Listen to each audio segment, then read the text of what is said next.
I learned that. Hi there, everybody. Welcome to another episode of the Black Spinner Music Vidcast. And with me is my co-host Al Horta. How's it going, Al? It's going great, man. Glad to be doing some shows again. It looks like besides last week, we were just me and you. We haven't had some guests on in a while, Yeah, so yeah. and we It got was two a great while. ones. Yeah. It's been a while since we've had guests. I think it was a month. We were going solo, and now we missed our guests. So we're getting back to getting guests. Today's subject: our top 10 nighttime albums. It's whatever we like to listen to at night. It's either a album or just an album that brings in the heebie-jeebies to you, or it can also be a romantic album. It's whatever y'all choose, whatever y'all like to listen to. But let's introduce our panel. With us tonight, we got Metal Mike. How's it going, Metal Mike? DJ Metal Mike. Yeah. Well, What's up, buddy? that's my handle at Cranium Radio. So I Yeah. kind of go by that because let's be honest, there's a ton of metal mics out there. So to Oh. differentiate myself, I felt like, yeah, DJ Metal Mike, like, doctor, or Well, I professor only or know whatever, one it's Metal like, Mike, so huh? I only know one Metal Mike. Well, thank you, man.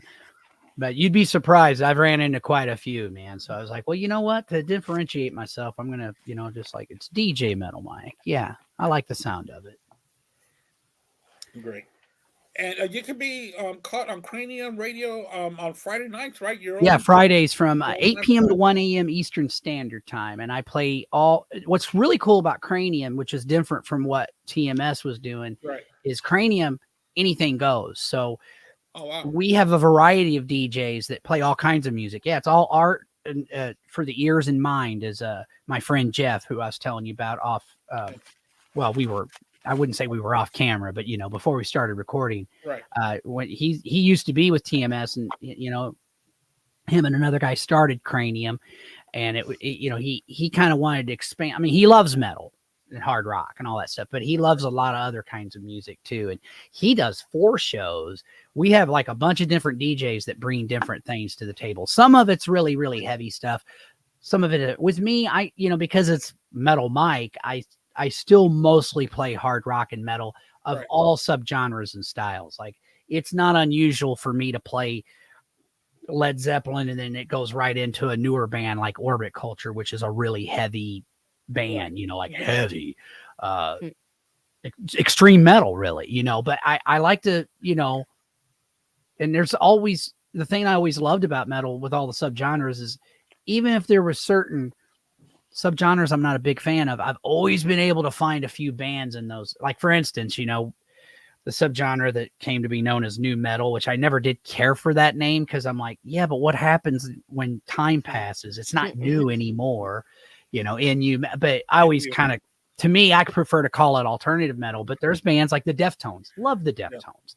There's certain bands where there's other ones where I'm like, I'm not real big on them, but but I like to mix it up. Like, it's not unusual for me to play Deftones and then follow it up with Rat and then go into Slayer or whatever. And another thing I really like to do is play a lot of newer bands too, Oh, cool. because there's a lot of great new music being produced, especially in the hard rock and heavy metal subgenres that nobody really knows about, so I'm always trying to push that. All right. Well, we'll keep on going because we really enjoy it.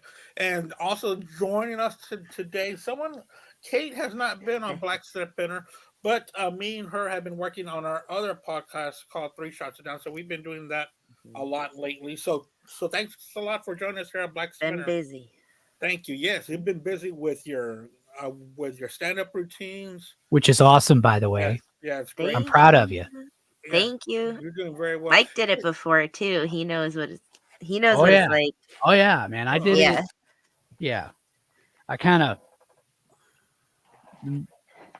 wore my welcome out. This comedy, the manager didn't like me, I guess she felt like my material was too Oh no, yeah. You get some people that are extreme. like too woke And and they're hard to.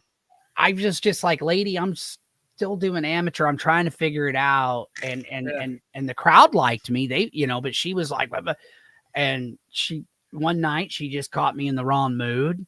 and which is irony of ironies, considering what eventually we found out about him. But I said, if you want family style comedian, if you want fucking Bill Cosby, you should have fucking booked him, lady. I'm Mike Tyler. I'll do See what the what fuck I happens want. with Bill Cosby. And she was like, "You're out of here." And the area I live in, that was really the only comedy club Oh, bummer. doing Yeah. comedy. So I kind of fucked myself, but Yeah. whatever, man. I'm now Yeah. I'm a podcaster and an online radio personality. It all, worked Yeah. itself out. Yeah. And you keep us entertained, Metal Mike. But yeah, I mean, she, but it just kind of irked me because I'm going, look, man, I mean, and like I said, the audience was laughing. I mean, not to brag, but my first few times, I got standing ovations. So Oh, wow. Daddy must have been fucking doing something right. I'm just saying, How's it going, Al? Al. Are you muted, Al? Sorry about that. That's right. I had to sneeze before. And I muted, and I forgot to unmute. Everything's going great, man. Just been real busy with work. Took a half day off of work on Monday. Took a drive to Orlando to go see Rolling Stones with my family. Nice. That was really That awesome. was fun. Yeah, I mean, I can't even believe Mick Jagger is a fucking alien, man. I mean, the guy still, he defies the age. He's still moving, not running around like he used to, but I give him a pass. He's 80, man. So, but he's still moving like a motherfucker, man. Yeah.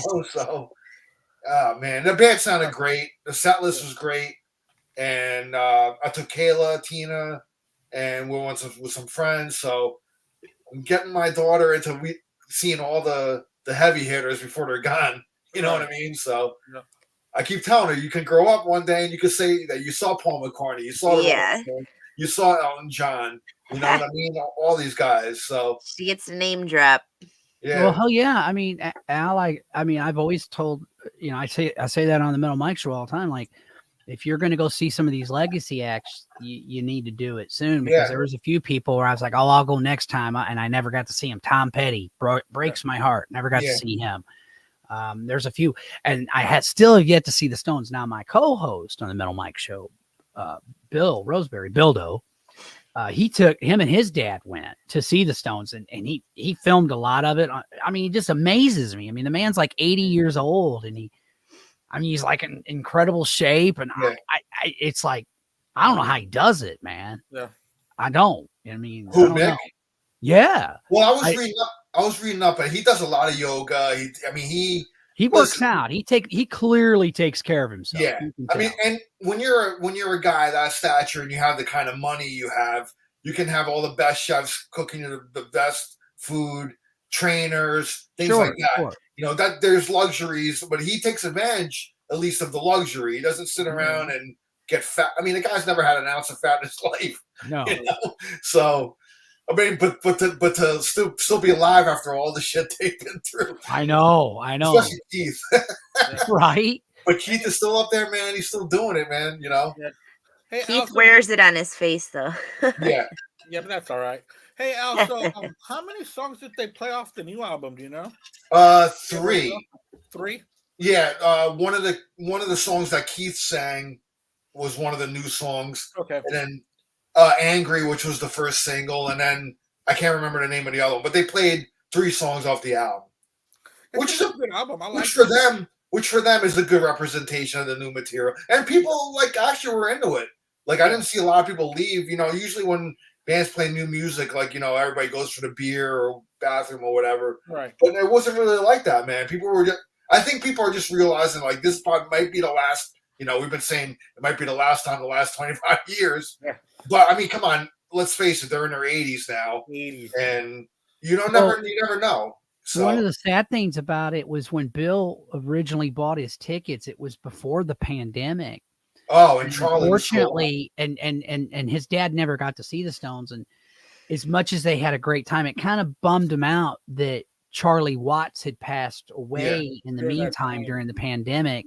So they didn't get to see Charlie, man. But still, I got to see the Stones before the pandemic in 2019. Nice. So I saw them with Charlie, and then now Steve Jordan is on the drums, who's played with Keith in his solo band anyway. So Right. it's Yeah. Yeah. it's almost Bill like a told family. me that.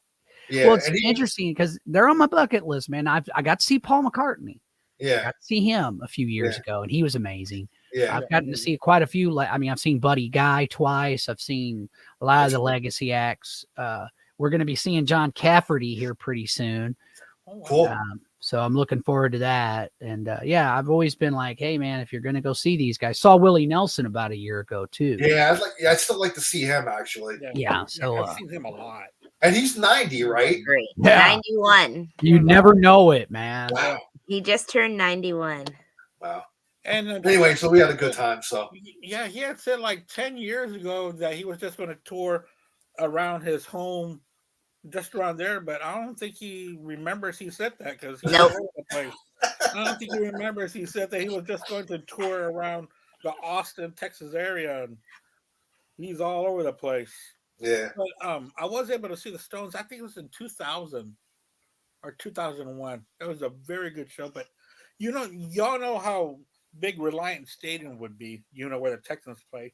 Well, their stage was on that side. I was on this end of the end zone, on the very last row where the glass was on my back. That was pretty far back there, but it was a good time. If you want to, before we start, if you want to check out the show, I went to it. It is up on my YouTube channel. I did record it. Okay. And I was in the upper level, but I got like a nice, just wide stage shot. I didn't get like close-ups or anything because I was just kind of far from the stage show. I just got a nice wide stage shot of the whole stage show, so you can see the stage production and everything like that. But it's still the whole set. I mean, the sound is good on it. If you just want to throw it up, listen to it, while you're doing something, and you don't even have to look at it or whatever. So just to get an idea, Just to hear it too, yeah. So, yeah. Anyway, Andy, go ahead, brother.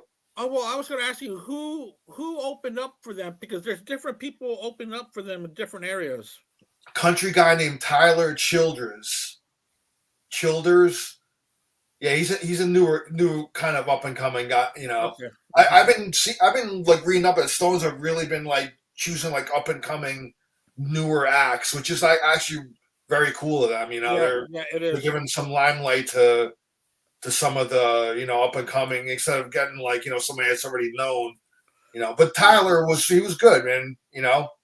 My wife Tina was really into him because she loves country. She's a big country fan.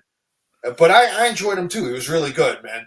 He's kind of more of an old soul, like kind of a crooner. He sounds like the old guys. Yeah, he sounds like the older guys, like older country guys. Mm-hmm. Not like that newer, like kind of bro country thing. He's not that at all. Not that pop crap. Yeah, no, he wasn't like that at all. So yeah, I mean, if you like that stuff, that's cool. But I mean, there's all different styles of country now. So yeah. It's like country's like metal. There's all different subgenres of it now. Yeah. There's so much now. Yeah, over here in Houston, I didn't get to go to this tour, but Gary Clark Jr. had opened up for them, which I've seen him several times. He's incredible. He's very fun to listen to. I've seen Gary Clark Jr. Yeah. He's a real cool guy. All right, guys. Before we hit our topic tonight, let's talk about what's spinning. Mike, what have you been listening to lately, man? Well, one of the things I've been listening to a lot is this band. They're new. They're from Lawrence, Kansas. They describe themselves as epic doom opera metal. Ooh, wow! Imagine Pink Floyd meeting Black Sabbath with the girls from ABBA singing. Wow. And you would have this band. They Watch Us from the Moon. Oh, wow. They got an album out that came out about a year ago called Cosmic Chronicles, The Ascension. They're phenomenal. I did a full-blown interview with them when I was still with that metal station. Great band. I mean, they're so different. I mean, nobody sounds like them and they don't sound like anybody else. And the way I described it, it almost always intrigues. Oh, I got to check that out. So yeah, that's what I'm currently spinning. I just got the new Uncle Acid and the Deadbeats out. Great band. But I haven't had a chance to really listen to it yet. Love them, man. And another band that a fellow DJ of mine who used to be a DJ at TMS, Samuel Wetz, does a show every Well, he does a show before my show. It's Sam's Rock and Metal Odyssey. I believe it's from like 4 p.m. to 8 p.m. Eastern Standard Time. And his show is pretty cool because he's all over the place, man. Let's see, what's the name of this band? They're called oh man, I had it. Hold on a minute. I'll find them. I'm sorry. I apologize. But that's all right. In the All right. meantime, Kate, what have you been listening to or spinning? So I've been listening to a lot of comedy, checking out old specials and things. I think that's good inspiration. Music wise, we did our Sam Cooke episode, so I went through a lot of Sam Cooke for that on our Three Shots Down episode. I went heavy on Smashing Pumpkins last weekend. The weekend before that, I went hard on like Michael Jackson. Like I do these weird things where I'm like, oh, I haven't listened to this in a long time, and then I'll just blaze through like a couple albums. Trying to think of what else I've been getting down on. I mean, it's hard because I listen to so much stuff, but then I went heavy the other day on Clarence Carter. I probably listened to like 20 Clarence Carter songs. Oh, wow, okay. Cool. Oh, that band, Andy, is called Castle Rat. They have a female singer who kind of looks like Red Sonja. She wears chainmail and everything. And they describe themselves as quote unquote barbarian doom metal. Wow. Very cool, though. I like them, man. I was like, wow. All right. Red Sonja, that's cool. I'm telling you, dude. Yeah. I mean, I was like, whoa, she's got a sword and everything. I was like, but I mean, in the band, she actually plays guitar and sings, but they're really, really cool. That was Bridget Nielsen that played Red Sonja, right? Yeah. Yes. Bridget Nielsen. And then she hooked up with Flavor Flav. Hey, Al. What have you been spinning, man? Couple things, man. I'll just spotlight. Since and I haven't done the episode yet, but I gave my daughter a few weeks ago the homework assignment to listen to Depeche Mode Violator. So I've actually been listening to Violator myself. I mean, such a great album, and this may tie into our theme tonight. Maybe not. Myself and Eddie Canestracci on Friday, we're going to go see Pat Travers. So I've been spinning his live album. It's going to be Pat Travers, Cactus, and Foghat. Those three bands. Oh, wow. So they're playing here in Clearwater. So me and him, we're going to go check it out. We're going to hang, me and Eddie like to hang beforehand, get dinner, and have a couple drinks and go check out his show. And he's excited. He's been like deep diving into Pat Travers. He's never really done that. And he's awesome. So I'm totally like, I mean, he's gonna like it, man, because Pat puts on a great show. I've seen him before, and that's another one on my bucket list. Yeah, Pat Travers is awesome. I've seen him twice. And then I just got the new Sabbath box set, Anno Domini, the Tony Martin era albums. I actually haven't cracked this open yet, but I just wanted to show it because I just got it in the mail like 2 days ago. And it's all the Tony Martin era albums, besides Eternal Idol, but that was a different label. That's why I wasn't included in this box set. Oh, okay. But it's got 4 albums in here: Headless Cross, Tear, Cross Purposes, and Forbidden. Forbidden is a new remix that Tony Iommi did, and I'm looking forward to listening to it. I haven't listened to it yet, but yeah, it's cool, man. If it's Sabbath, I gotta have it.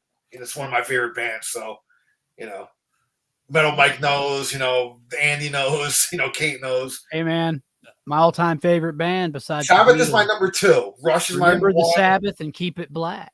Yeah, there you go. What I always Rush is my number 1. Sabbath is my number 2, but I love Black Sabbath. Yeah, I love me some Rush though too. But that's what I've been spinning. How about you, Andy? This past Sunday, I was on the BS sessions with Mark and Jerry, and we were going through the discography of Metallica. It was a big panel. It was me, them two, and Mooger Fugger, and Travis, and of course Joseph. So we started on them, and I said, you know what, I'm going to do a deep dive into Metallica. So for the past 2 days, I've just been listening to Kill 'Em All for the past 2 days. Here inside the house, in the car, streaming on my phone. And then on my way home from work, I threw in. I'll probably be on Ride the Lightning for the next 2 days. I'm gonna try and do all their albums, deep dive them that way. But you know, when I was first introduced to Metallica, I was introduced to them through And Justice for All. So Kill 'Em All, I thought was a little bit too heavy for me, so I stayed away from it because I really don't like that much heavy music. But now that I'm older, this fits in almost perfect to what I'm listening to right now. It's not as heavy as I thought, maybe because I've been listening to heavier music, so this kind of fits in the piece. It's a very good album. I love it. I think it's gonna I'll tell you what, though, go man. up in my Metallica ranking. I tell you what, man. If you were there in real time, no, when that album was released, that was some of the heaviest shit you'd ever hear, man. Yeah. You know, just put yourself back in 1983. You know, hey, dude, it was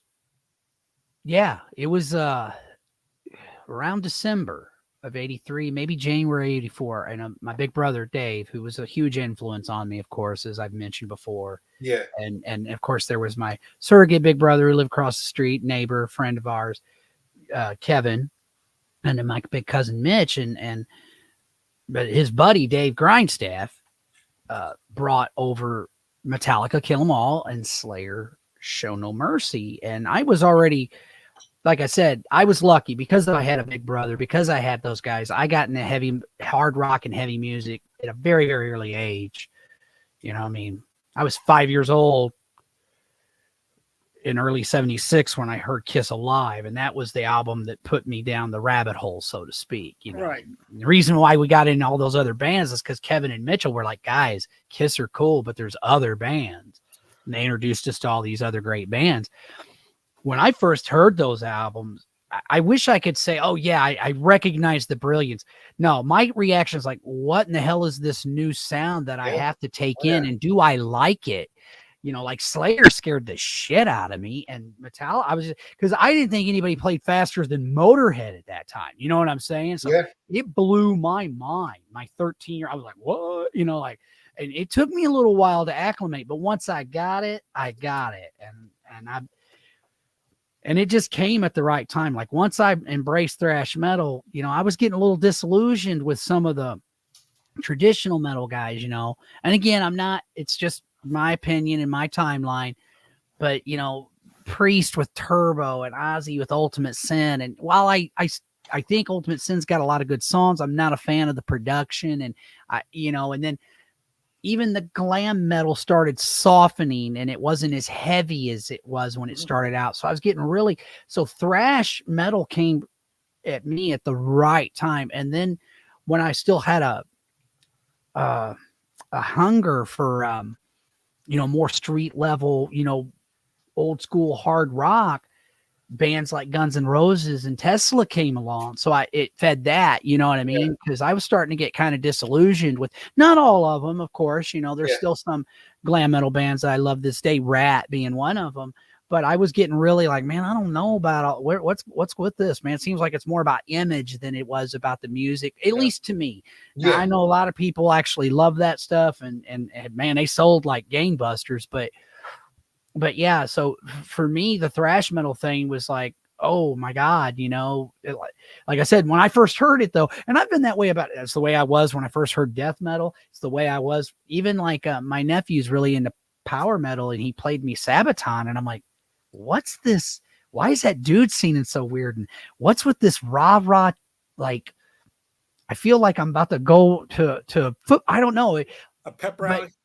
But now I respect it. Also, the thing that I do like about Sabaton is, I mean, really, they're part of the big four of power metal, but they're almost kind of like started their own thing with what I call historical metal because almost every one of their albums is about historical stuff, especially like World War I. They've seen about a lot of battles and stories of courage and bravery. in a lot of these different wars and stuff. And they do an stuff. amazing cover of Motorhead's 1916 because they totally make it theirs. And even the video, man, kind of, because it's them walking through the streets of Birmingham, and as they're walking, you got all the World War I soldiers following. But then as the camera pans back, there's World War II. There's knights in armor. It's veterans and people who died in all the wars, Right. and then there's these people and they're carrying a flag and a picture of Lemmy and the rest of the original Motorhead. And then where they walk past there in the doorway, you got Mickey D and the last guy the last lineup of Motorhead. And it almost brought me to tears, man, so, but I mean, I'm still not like a huge fan, but I do respect them because the one thing you can say about Sabaton, man, nobody sounds like them and they don't sound like anybody else. I'm here to tell you, but it's very first time I heard it, I was like, whoa, what is this? And not jarring and like, oh, that's too brutal, but just like, man, this is really fucking weird, but that's the best way I can describe them though. They're very, they're different, but my nephew, man, he loves them. I'll check them out. All right, guys, let's get started with our countdown from 10 to 1. Our top nighttime albums. All right, we'll go with Mike, Kate, Al, and myself. So let's get started. Number 10, Mike. All right, number 10. And this was harder than I thought because I got so many honorable mentions and then just ranking them. I was like, oh, God, So this is how I feel today. All Next year, if we were to do this, it could be a totally different list. But my number 10 is Fleetwood Mac Rumors. My mom and dad were big fans of Fleetwood Mac, and many of my early memories of music, it's not just the the heavy stuff or the hard rock. It was my parents, they had a Kenwood stereo with the turntable, and Fleetwood Mac was one of my mom and dad's favorite bands. And I mean, this and the other Fleetwood Mac album, which was just titled Fleetwood Mac, they played religiously. So I just have a lot of fond memories, same as I do with Johnny Cash or John Denver. My mom loved those. She loved the Everly Brothers, all that stuff, man. I grew up on it, and it just brings a lot so it's definitely comfort food for me. I mean, anytime, I listen to this album, it takes me to a place and time. And quite honestly, a lot of these records do. And that's kind of, I mean, you could have been like top 10 nostalgic albums, but it is a lot of music that I do listen sometimes when I want to chill or, maybe get a little baked before I get, I chill,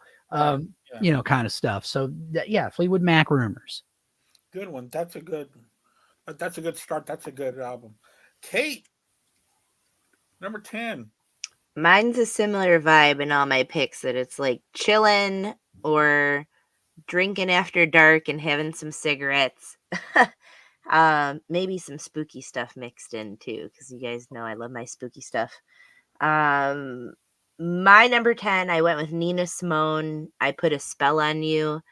That has a spooky vibe to it too. I Put a Spell on You has That's a great song. Covers, but her voice in that, and then she does this Niket Pa. It's a cover of a Jacques Brel song. Jacques Brel is like their Frank Sinatra in France, and it's Don't Leave Me, Don't Leave Me. That's like all the lyrics, Don't Leave Me.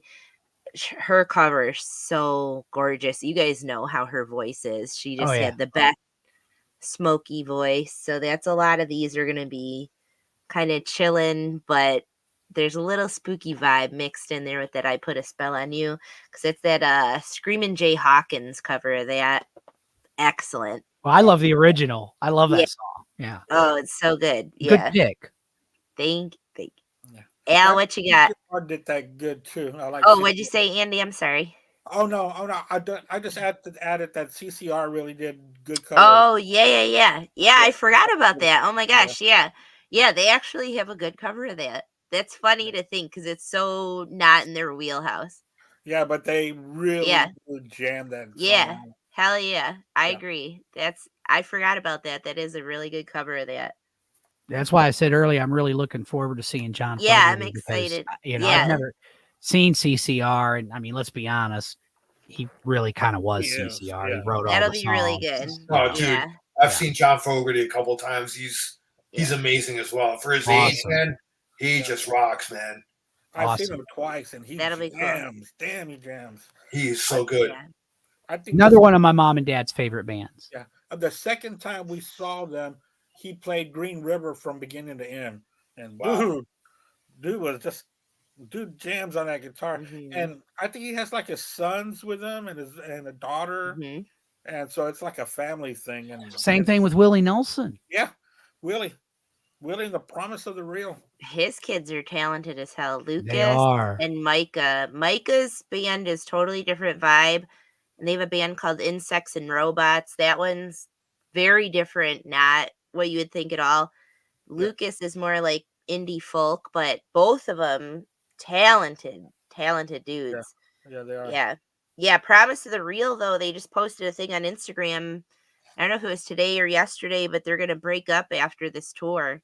Oh, or they're still gonna work together eventually in the future, but they're all going on their own solo stuff. And I'm like, damn it. Oh yeah, because they backed up Neil Young on a couple of albums and It's several Uncle tours. Neil. Yeah, A bunch Uncle of his Neil. tours, they backed up Uncle Neil. They did all the music for A Star Is Born. They've done a ton of stuff. Yeah, it's pretty wild. So it sucks because I had tickets for them. Like, I think right when the pandemic popped off, I had tickets for their Detroit show, and they canceled it. And then they've never booked a Detroit show again. And then I saw that thing today or yesterday, and I was like, son of a bitch. Oh, sucks. Oh, what are you gonna start off with, buddy? First of all, before I get in my list, I mean, my list is, nighttime albums for me, man, it's a very diverse list. I mean, it can go from mellow to, it could be like some hard stuff. It could be, just jazzy. It could be like all over the place. So my list is, thinking about this, man, it was like, wow, man, it's pretty freaking diverse. Like what I really like to listen to at nighttime. And for me, I always loved going in my old house in New Jersey. I had a basement, which was my man cave. And I'd go down there, I'd turn on the lava lamps, which I have in storage. And I wish I had them with me, but I got a little mood lighting here.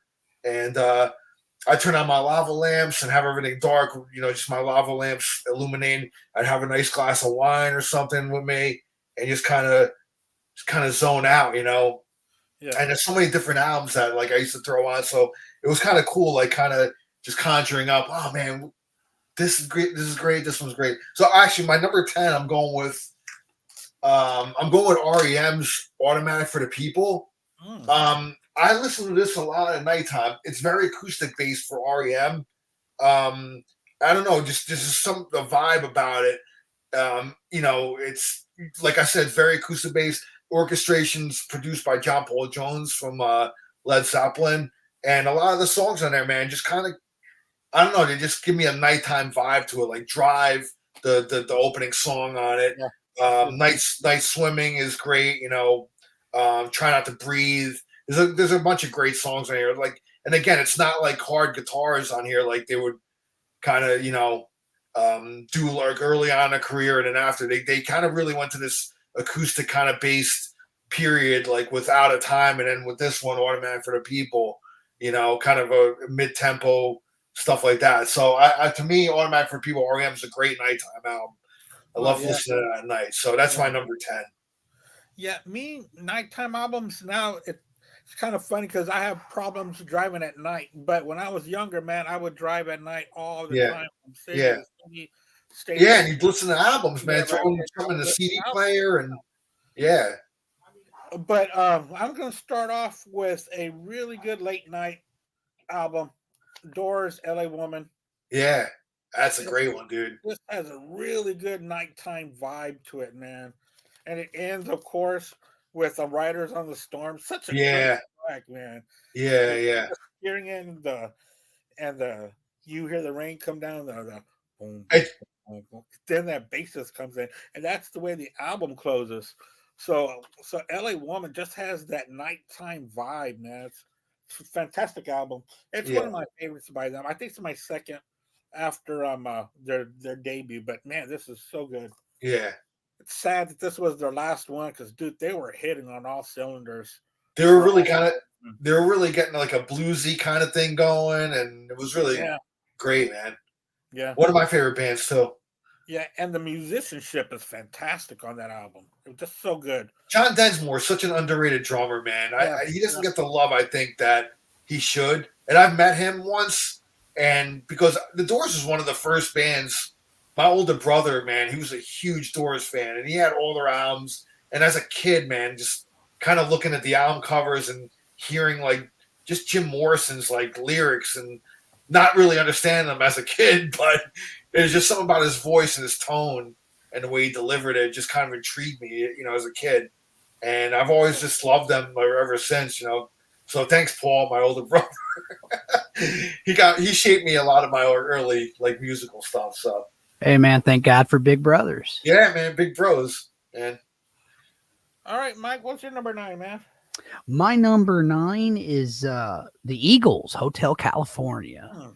To me, in my opinion, and I think a lot of people feel this way, I mean, Eagles have had so many amazing songs, and I did finally get to see them. Unfortunately, I did again waiting around too long, missed my chance to see Glenn Fry, but his son and Vince Gill did an admirable job filling in for him. Deacon was great and sounds a lot like his pop, and I mean Vince Gill, amazing musician. Yeah. And the Eagles are one of those bands that just like when you go to see them, it kind of like the Stones. I mean, they got so many amazing songs that literally they could play all damn night if they wanted to. I picked Hotel California mainly because, I mean, it's their masterpiece. It literally is their Sgt. Pepper. There's not a bad track on the album. Oh, no, that's one of my favorite albums of all time. Oh, it's amazing. And, I mean, it was one of those, again, growing up, hearing it on the turntable and stuff. And and even the title track, how some people talk about Burnout? I never get sick of that song, ever. It's phenomenal. So that's great. What a great late night album. You're like hearing the album and it ends with The Last Resort. Yeah. Yeah. Oh, it's beautiful. Yeah. It's just a great album, man. I mean, Wasted Time, Life in the Fast Lane, even the song that Randy Meisner sings, Gonna Try and Love Again. Great deep cut, man. It's just a great record from beginning to end. Yeah. And so it's pretty made all in a row. Yeah. Oh, yeah. I mean, dude, there's not a bad track on the album. The way that it fades in, God, it's so good. That's a really good pick. Kate, what do you got? So my next pick, number 9, I went with Santo and Johnny. The album I went with was Pure Steel. So I was trying to figure this out. They do so many incredible covers. They cover a lot of pop music at the time. But the song that made me want to pick this is Sleepwalk. If you guys know that, they're like a killer pedal steel band, guitar, just chill, soothing music. But you guys got to check out the song Santo and Johnny, Sleepwalk. You'll recognize it immediately. But this one specifically, they have covers of like Ghost Rider in the Sky. They cover And I Love Her, like Beatles. This just, I don't know, there's something about this, but especially that Sleepwalk, that is such a good, chill, beautifully done song. May I make a request? Could you send me like maybe a link to one of their songs from YouTube after the show? Yeah, of course. I would like to check that out. I'll make a note. That if you like pedal steel and like, I could call it flamenco guitar, but not all of it. Like Spanish guitar, classical guitar. I'll send you a link, man. You'll recognize Sleepwalk. I bet. But awesome. They do a ton of covers. Like there's I think it's Ada Gio. I think that's the name of it. And that one has a bunch of different covers. And like I said, they'll do stuff all the way to like Beatles, like old country, all the way to Beatles. So it's just cool to hear it in a different way. Yeah. Yeah, I always like to hear music that I'm very familiar with done in a different genre or just done differently. All right, Al, what's your number 9, buddy? Well, this is probably going to surprise some people, because, again, my list is very diverse, and people are probably going to be like, wow, how can you kind of listen to that at night? But I don't know, maybe a lot of people will agree with me. I'm going to the black metal genre, and there's a Romanian black metal band called Negura Bunget. All right. It's Negura and it's B like boy UNGET. They're a Romanian black metal band, but they're very atmospheric. Now, when it's the album is called OM, which was released in 2006. I got turned on to this band. I was on a music message board that I've been on for years called Steve Hoffman Forums. He's a mastering engineer, and he has like a forum. I don't know if people still remember forums, but there were before Facebook and all that stuff. There was forums that you go on. Still got Reddit. Reddit's the biggest one. There you go, man. But there's one called Steve Hoffman. I've been on there for like probably 15 years, and I've gotten a lot of suggestions from it just so many people have all these different like suggestions and stuff, which are great, you know. And some guy suggested this, and I was on like a black metal phase for like a while. Like I was listening to a lot of different black metal and stuff, which I was never big into the whole kind of real extreme stuff. But then some of it really like grabbed me. It was like very atmospheric, especially this album. This album is just when you're in the dark and you have like just a little bit of lighting and you put this on, it just kind of the atmosphere of it. You think like, oh, screaming guitar, screaming, but it's not kind of really like that. It's just the way the mix is kind of the guitars are kind of like back a little bit. They're kind of mixed back, but they're kind of like how should I call it? They're ambient. It's kind of like a folk metal kind of like mixed in there with the black metal and all that. But anyway, I mean, I think this album is just like pure genius. If you're not even into anything into that genre, and I played this one time for a friend of mine who's not really big on like black metal or like extreme metal, but he like thought like it was amazing. Like this album, it was kind of like almost if like Pink Floyd was like black metal in a way. You know, has that kind of. Now I'm totally intrigued. You know, I know. I'm like, spell the name again. Ligura Bunchet. I'm gonna post my top 10 on my page, and you guys check it out, man. But I mean, because my list is very diverse. It's just, you know, but I mean, yeah, it's a black metal band, but they're from Romania. Usually, black metal bands are from Finland or you know, the Scandinavian countries. This happens to be a lot of Norwegian countries. Norway, Norwegian black metal, yeah, which is where it really kind of originated from. Yeah, with Mayhem and all them early bands and stuff. But yeah, Nagura Bunchet Om is the name of the album, which came out in 2006. Just give it a chance. I think you'd like. If you listen to it on headphones, it's like amazing. It just kind of takes you somewhere. But you got to be in the dark. It's like kind of like you got to be at night. It's not like a daytime album. So that's my number 9. My number 9 is going to be one that we're pretty familiar with, and in fact, we're going to be doing a 3 Shots Down show about these guys coming up very soon. I'm talking about Leonard Skinner's Street Survivor. This is a really good nighttime album. You know, especially if you're in the backyard with some buddies at about midnight or 1 with a couple of beers and some smoke flying in the air, you throw this on there. I will guarantee you this will add some more time to that little party you're having. It's not going to be winding down. It's going to be kicked up a notch. That's definitely like a campfire, hanging out with your buds. Yeah. You know. Really good album. It's so sad again. It's their last one. What's Your Name? That Smell. You got that right. This is just just jam. Fantastic. Yeah, great choice. Yeah, and in fact, this is one of my favorites by them, which they don't have that many. I don't count Leonard Skinner after this. It's whatever. It was a Leonard Skinner tribute band. Let's just be real. Yeah, exactly. But yeah, Street Survivor. And you got the version without the flames on it. Yeah. I've always seen the ones with the flames, and I don't like it because of course what happened. If things had been different and they did not die in a plane crash, I would absolutely get it. But I just went ahead and went with a black one. I don't know. Did you guys ever hear? I think it was that metal show I had heard that, and I don't know if this is true or not. It could just be an urban legend, but that plane that they crashed in was Aerosmith's plane. Is that true? Yeah. Yeah. Yes. Wow. Aerosmith's manager passed on it because it was in bad shape. Yeah.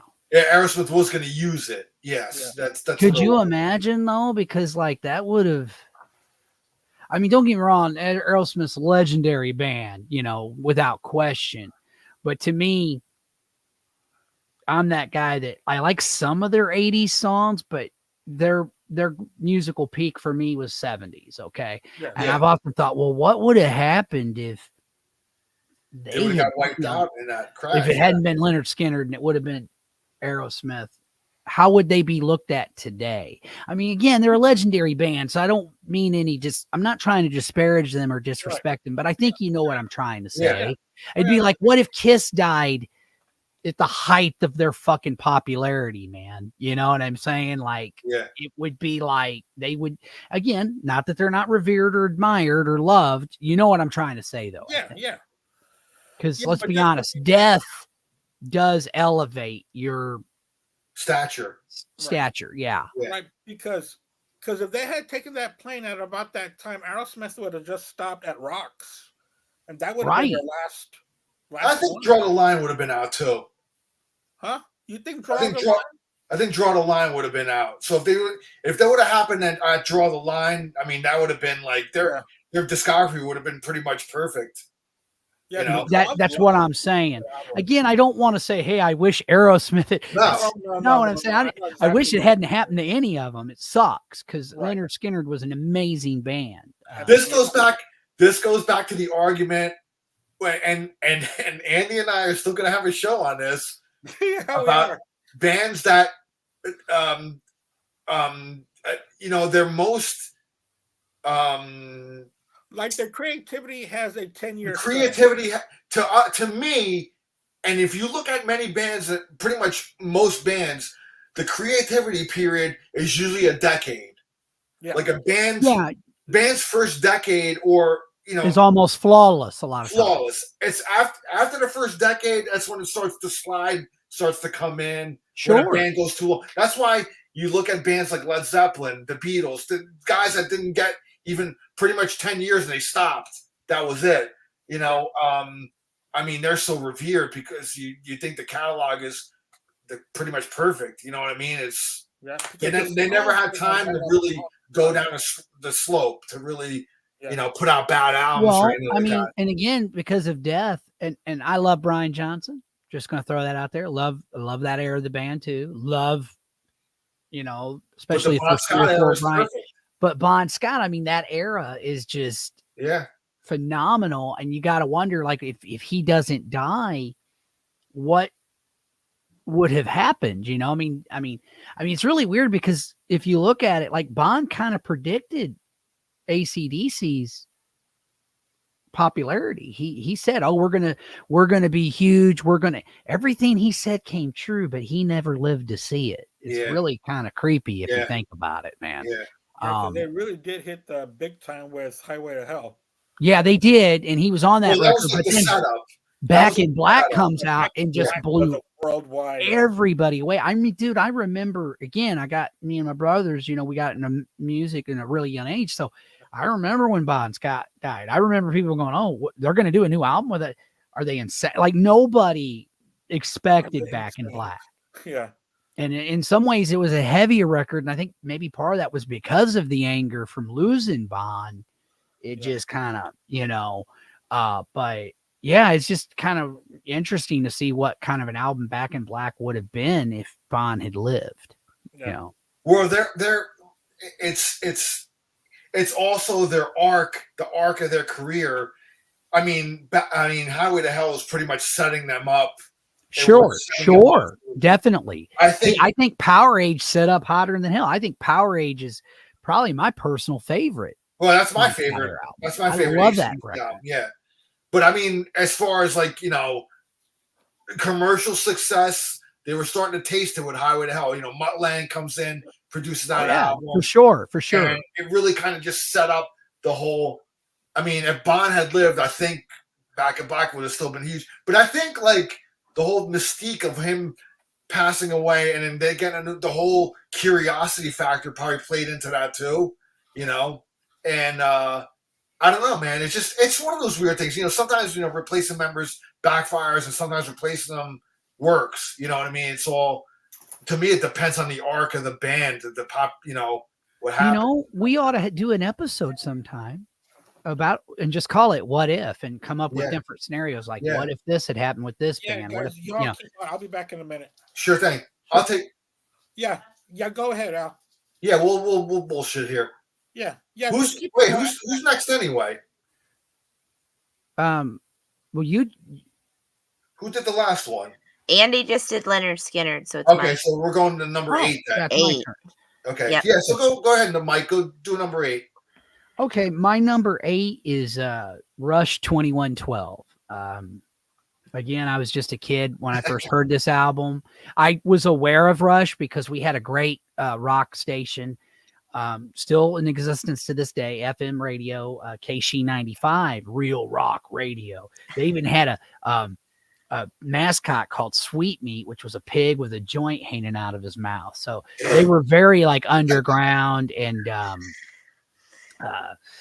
very, and they would play Rush and Working Man. Yeah. And so Working Man was the first Rush song I ever heard. And I mean, even as a child, I remember thinking when I would hear the words, I'm like, that's my father.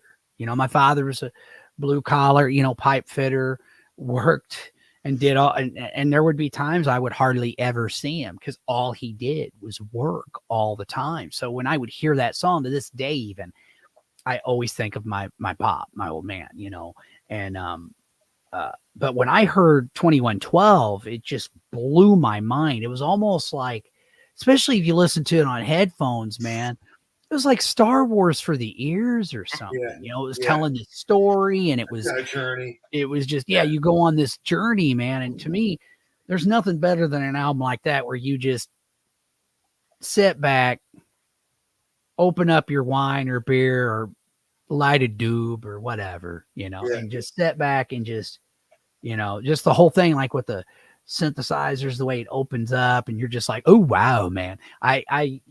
I can't say enough about this album. It is still my favorite Rush album, along with Moving Pictures to this day. Love it. Awesome. All right, Kate, number 8. My number 8, I went with Willie Nelson's Stardust. Oh, nice. Nice.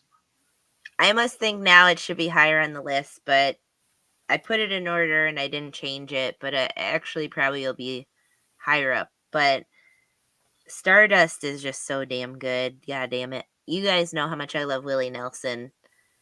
Willie Nelson is a national treasure. And this one, it's a bunch of covers, but he's doing a bunch of standards. And anyone who's never listened to Stardust, anyone listening to this show that's never listened to Stardust, please do yourself a favor and listen to this soup to nuts, because he's doing a bunch of different, just anything you could think of, from Ray Charles. He has Frank Sinatra covers. He has like the Everly Brothers. I'm just trying to think of like all he has, like Gershwin that he does Someone to Watch Over Me. It's just, it's such a phenomenal album. And now I'm like, why is this at number 8? I should have had it higher up. But regardless of that, it is just an incredible, beautiful album of Willie just being Willie. And it's got that nice good chill. Yeah, it's such a good chilling album. I don't know, something with Willie, something with a lot of those old country guys, to me, I think it's probably like not having a grandfather. Like both my grandpas were gone before I can remember. So I think those old dude voices like that, like, are so soothing to me. That's the part of my psyche that I think is why I like that. But I love those old dudes, like, even if you go into like Stanley Brothers or something really old, any of that, those old guys like that just are so soothing to me. And this, especially this Willie Stardust, is just such a beautiful. And he did another one recently. What was that one he dropped like last year or the year before? He dropped another one that was all like standards that he did. Willie did? Yeah. I can't think of the name of it, but in the last like 4 years, he's dropped another album that's a bunch of these like singer standards that would be, Frank or Ella or somebody would be singing it, and he had another album like that he dropped a couple of years ago. Yeah. This one's a jam, though. I highly recommend this one to anyone who doesn't know it. Cool. What's your number 8, Al? All right, my number 8, I'm going with a band called Nectar, Nektar. Now, their debut album is called Journey to the Center of the Eye. And it's, if you like space rock, if you like Pink Floyd, if you like bands of that genre, this is right up your alley. Nectar was based out of Germany.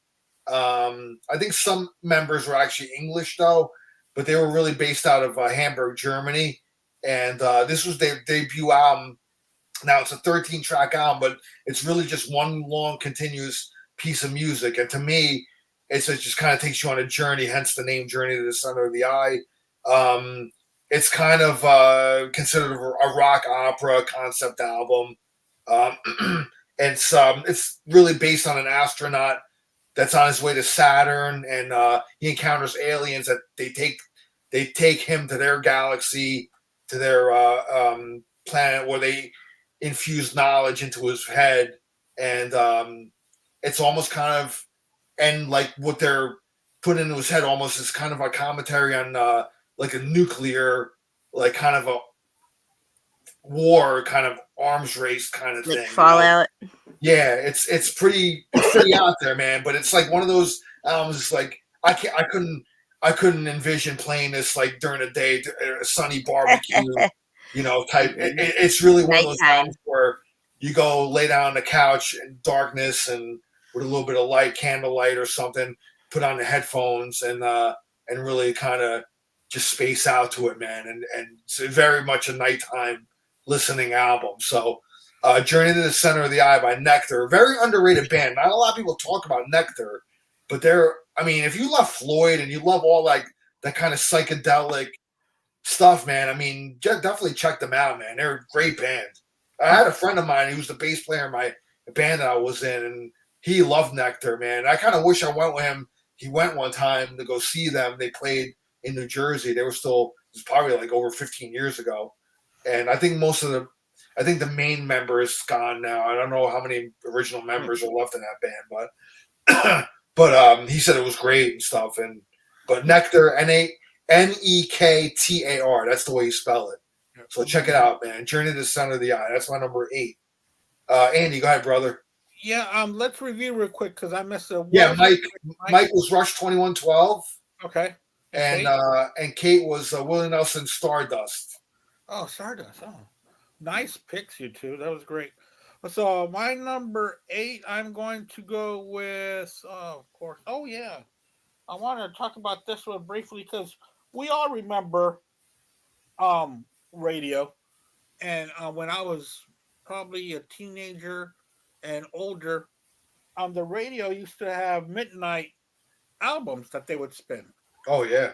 And one night I turned it on and I didn't catch the introduction, but I was hearing it. I was like, "What is this? I've never heard this before." I might have been about 16 or 17, and so I had to stay up and wait to the very end to find out what it was.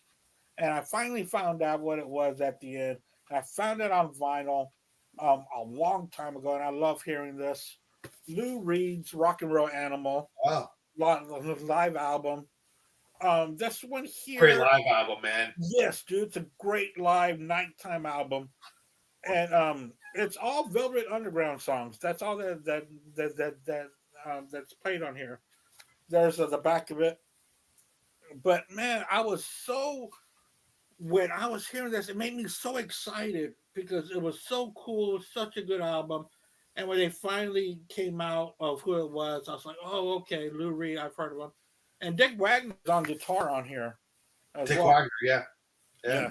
Great guitar player, man. Yeah. Yep. So that's my number 8 is Lou Reed's Rock and Roll Animal. Was that wasn't produced by Ezrin, was it? Produced by Steve Katz and Lou Reed. Okay, all right. and it was Well, it's a live recorded at album the too, so yeah, Academy of Music. yeah. Where's that at, Al? What's I know that? that's in New York, but Howard Stein's Academy of Music. Where's that around? Like what area? Oh, Academy of Music. Yeah. That's in Manhattan. That's in Manhattan. Okay, because that's where this was recorded. It was recorded live at Howard Stein's Academy of Music in New York Yeah, City. that's in Manhattan. Yeah. Okay, is Yep. it still around? I don't think so. No. It's Okay. it may be renamed something else, and I don't remember. I don't remember. I remember going to see Steve Vai when he had the Sex and Religion album out. He had the Canadian singer. Why can't I think of his name now? He went on kind of to do his own thing. He's really carved out his own career. I can't think of his name now. Shit, I'm having a brain for it. Anyway, Steve Vai had a singer. He discovered this young kid, and he had him on Sex and Religion. And I went to go see him. And the place I saw him was called the Academy. So I don't know if that was the same place or not. Okay. It may have been. This was like in '92 or '93 when I saw them, Okay. and it was really cool. It was really cool, man. Very Zappa-esque, because Steve Vai was in Zappa, and I think he pulled out a Zappa tune or two. Oh, to really? play. Yeah.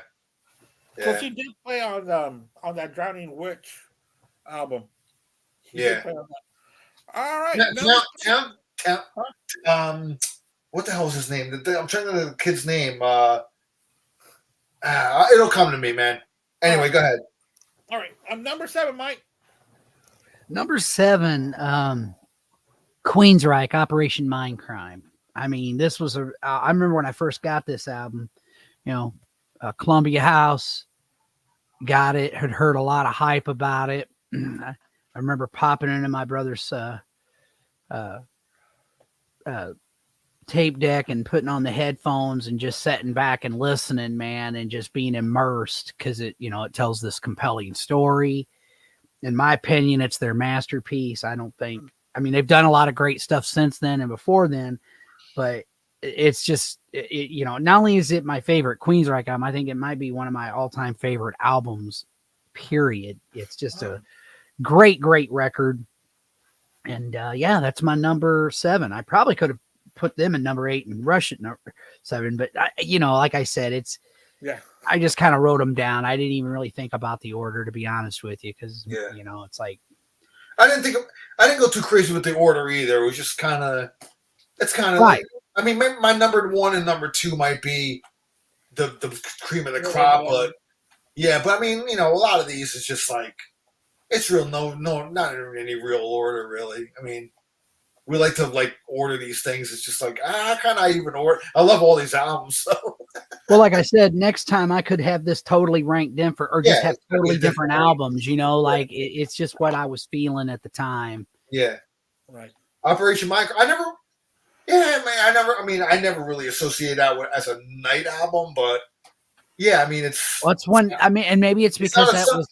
It's not a sunny album either. So no, it's not. But it's a very dark album, and the first time I heard it, it was night. I mean, I had my headphones on, and the candles, and I don't know. It just and then there are certain scenes like when he's talking about him and Sister Mary and how they're like the walls will tell the story of our pain, and and even mentions a candle and the lonely shadow, and I don't know. It's very atmospheric, I think, and just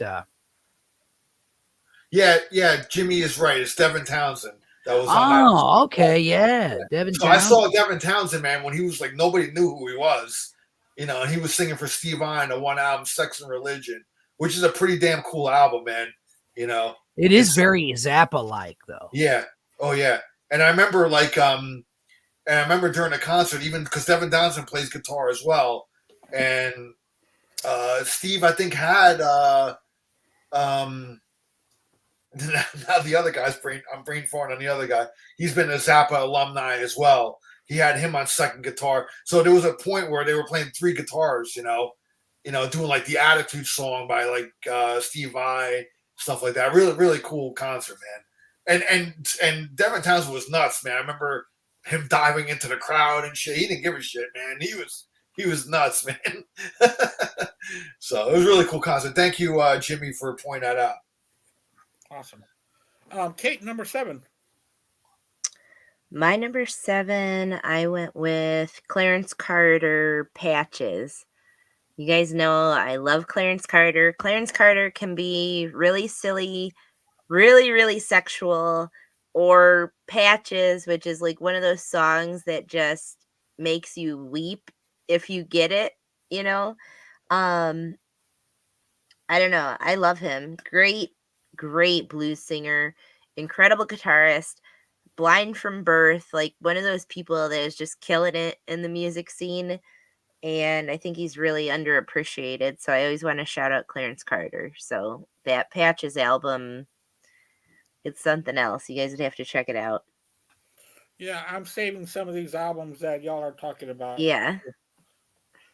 I'll post my list. All right. Yeah. Al, what's your number 7, man? Hey, my number 7, man. I'm going with switching gears again. I'm going with Roxy Music and Avalon. Great album, man. I mean, this is sophisticated pop, new wave.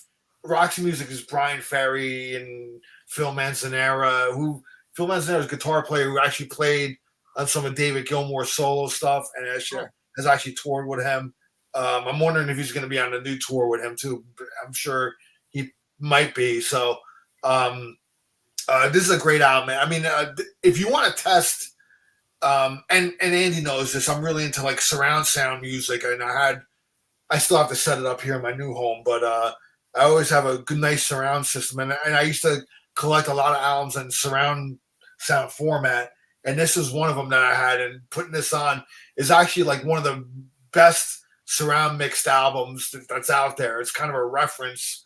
Like if you were gonna like really test this out and try to sell somebody on a surround system, this would be like one of the albums to like put on. Oh, wow. It's got a really cool, just a kind of a nighttime, almost kind of new wave-ish, like jazzy feel. It's got saxophones and really cool just instrumentation on it. And this is my favorite Roxy Music album. I'm not a huge Roxy Music fan, but this album, it was actually, this album was kind of lent to me by I used to work for a pizzeria, and the owner of the pizzeria co-owned it with my cousin, and he was from Canada, but he liked like a lot of different music, and Roxy Music was one of the bands he used to play more than this, which was the opening track.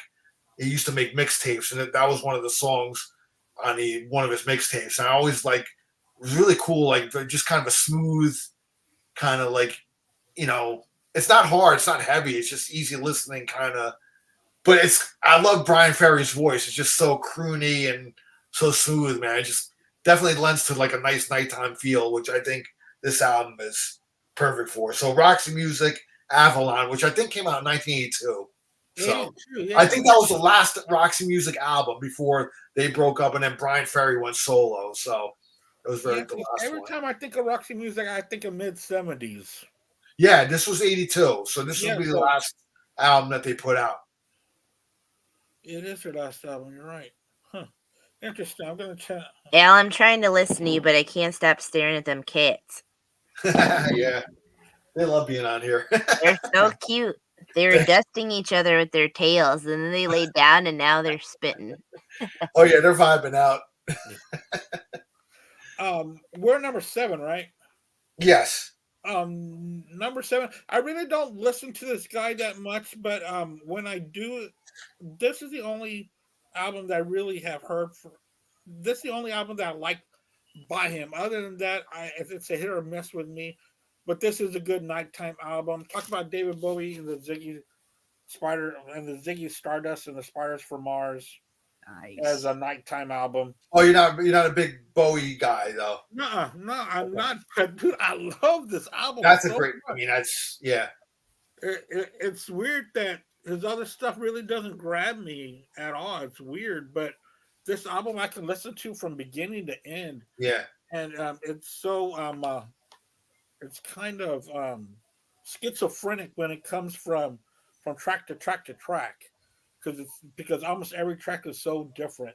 Yeah. So I'm gonna go with David Bowie with The Rise and Fall of Ziggy Stardust and the Spiders from Mars. Yeah, great album, man. Nice, great pick. As a nighttime album, because just imagine driving in the middle of nowhere at 1:30 in the morning from a small town to another small town. You're And hearing Moon that Age album. Daydream or something. Great, yeah, it's a great album to listen to. Yeah. All right, we're at number 6, guys. Okay. Led Zeppelin, Physical Graffiti. Yeah. Just absolutely love this record, man. And this is one of those albums, don't make any plans for a while, you know. Yeah. So to me, it's a perfect nighttime album. Just pop that on, smoke your stuff or drink your stuff, whatever it is you're into, and just sit back and enjoy. Yeah. I gotta say, man, that album, it brings back a lot of memories for me because my older brother was the biggest Zeppelin fan, and he introduced me to Zeppelin. And when we went on vacation the summer of '85 to Portugal, which is where my parents are from. They have a place there, and we went together and with some cousins of ours. So we had a great time. We went for a month, and nice. Yeah, and my brother was already driving, so we bought a bunch. We bought his like cassette case, and and I remember driving through the evening in Portugal on like one of the like you're talking like a back road that's really not lit at all. It's dark. Right. And it's very windy. It's probably going the side of a mountain. You know what I mean? And we had Physical Graffiti in the tape deck, and then it's just like, you know, hearing like Kashmir, like going through like winding roads of Portugal. It just was like the perfect soundtrack for like that drive. You know, it just like every time I hear that song or album, it kind of just brings me back. It's amazing, like when you hear stuff and it brings you back to a moment in time. It's like a time machine, you know. Yes. And you're driving through the rustic, you know. I mean, Portugal has castles and things like that, and you know, Zeppelin's lyrics and everything just lends great to like that kind of like background. You know what I mean? Well, that mysticism, that exactly. You know, I mean, look how much they refer to Tolkien in their work. Lord of the Rings stuff. You know? Oh yeah. Yeah, that's a great album. I will be having a double album coming up soon. Let's see what that is. Yeah, double album that Kashmir literally sounds like Kashmir. It's incredible. That's when Al and I went to New York, and Al was going to be moving out of New York shortly thereafter. Oh, that's right. I was like, hey, meet me at the building for Physical Graffiti. We met at the building. We met up at the building. Cool. The cover of Physical Graffiti. The cover. Yeah. It was literally like 2 blocks from the hotel we were staying at, which was so funny. And one day when I go to New York, I'm going to take a picture there, and I'm going to take a picture on the Dress to Kill, the street with Dress to Kill. Yeah. Beautiful building. It's still completely intact and stunning looking on the exterior. There's a place that is called Physical Graffiti, which is a gourmet tea shop that is there now.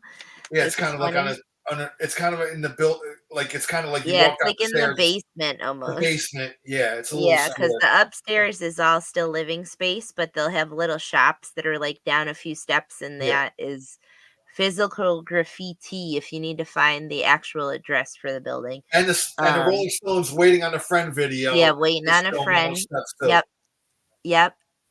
How funny though. That was one of those things that I was like, I'm meeting one of my podcast buddies. I'm like, I know. Holy crap, dude, like we gotta go to this building. Have you ever been to this building? And he'd never been there before. So like you have to see this before you leave New York. Well, Jersey, but whatever. We had a great day and night that night. Yeah. Oh my gosh. Yeah. You know, we went to see Jim Norton, you know, and Jim is so funny. And then we do Joey Rose's. We did Sandwich Shop. That's another comic sandwich shop. And yeah.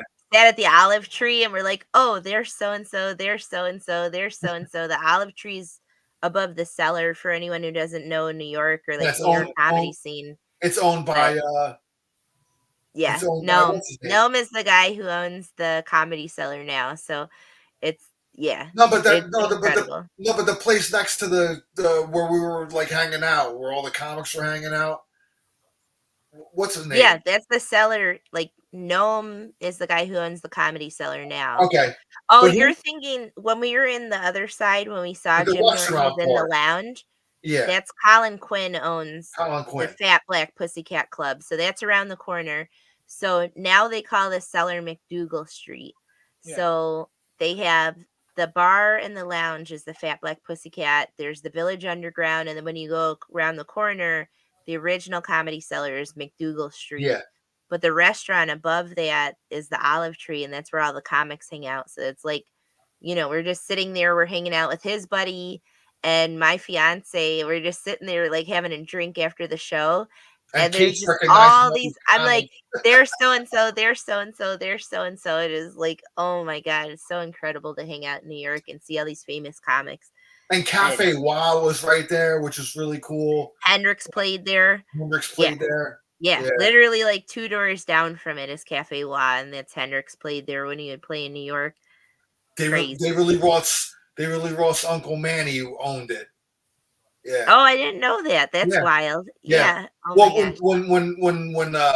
when Van Halen was coming out with their last album, A Different Kind of Truth, they did a No little way. show in there, and it was only Oh, like wow, there? That yeah. club? I mean, it was impossible to get in there. It was only basically record company people and DJs, That's and wild. I I didn't know that. That's so crazy. yeah. So anyway, What a cool spot though. That was such a fun hang, dude. That yeah, we got lucky to that synced up right.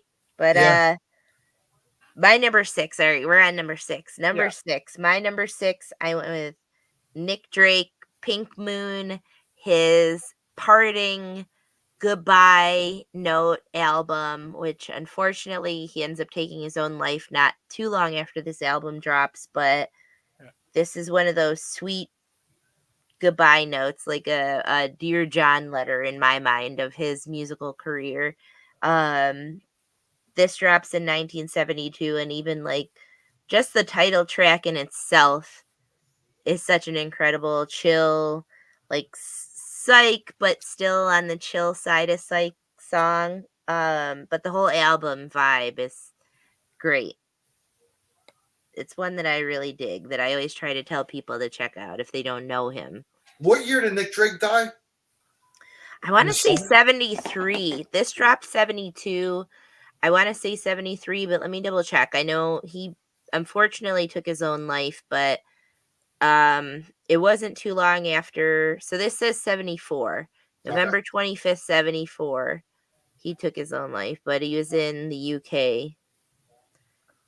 Yeah. Oh. Yeah.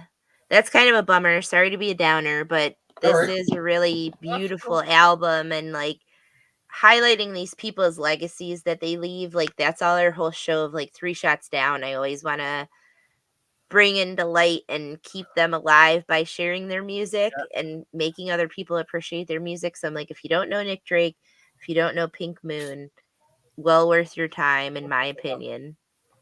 I will definitely check it out. What's your number 6, buddy? My number 6, I'm going with Master of Reality, Black Sabbath. Ooh. It was either this one or the debut. I think there's an atmosphere on the debut and on this one that just really, I mean, let's face it, Black Sabbath is not a sunshine band, really. I mean, you could pretty much put on any Sabbath album at night, but to me, this has a perfect like ambience for like nighttime. And I mean, you got heavy tracks, you got Sweet Leaf, After Forever, Children of the Grave, but even Children of the Grave has that kind of atmospheric. I mean, you're not going to listen to that during the daytime. It's just a nighttime spooky like song, Then you got a really mellow track that I love, Solitude. It's like one of my favorite mellow tracks by Sabbath. And then Into the Void, it's just, I mean, it's just perfect for throwing on the lava lamps and, putting some incense on, and, that's the album that you put on, man. So that's number 6, man. Sabbath, Master of Reality. Awesome. My number 6 is another live album, and it is an epic live album. I don't know if this is a double album because I've got it on cassette. Side 1 is 32 minutes and side 2 is 31 minutes on cassette. I'm talking about Rainbow on Stage. Oh, Oh, nice. Dude, this is such a good nighttime album, man. It's so haunting. It's also a very haunting album to hear Dio and Blackmore going at it, man. It's a masterpiece in my opinion. So I'm going with Rainbow on Stage. awesome.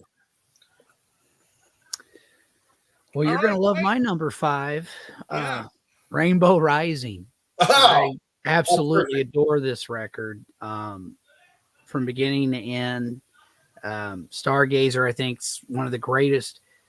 Probably when it comes to Ronnie James Dio, probably my favorite song he's ever done, Oh, and jeez, I'm yes. including, of course, the stuff he did Masterpiece, with man. the Heaven and Hell version of Sabbath, and on his own or his band.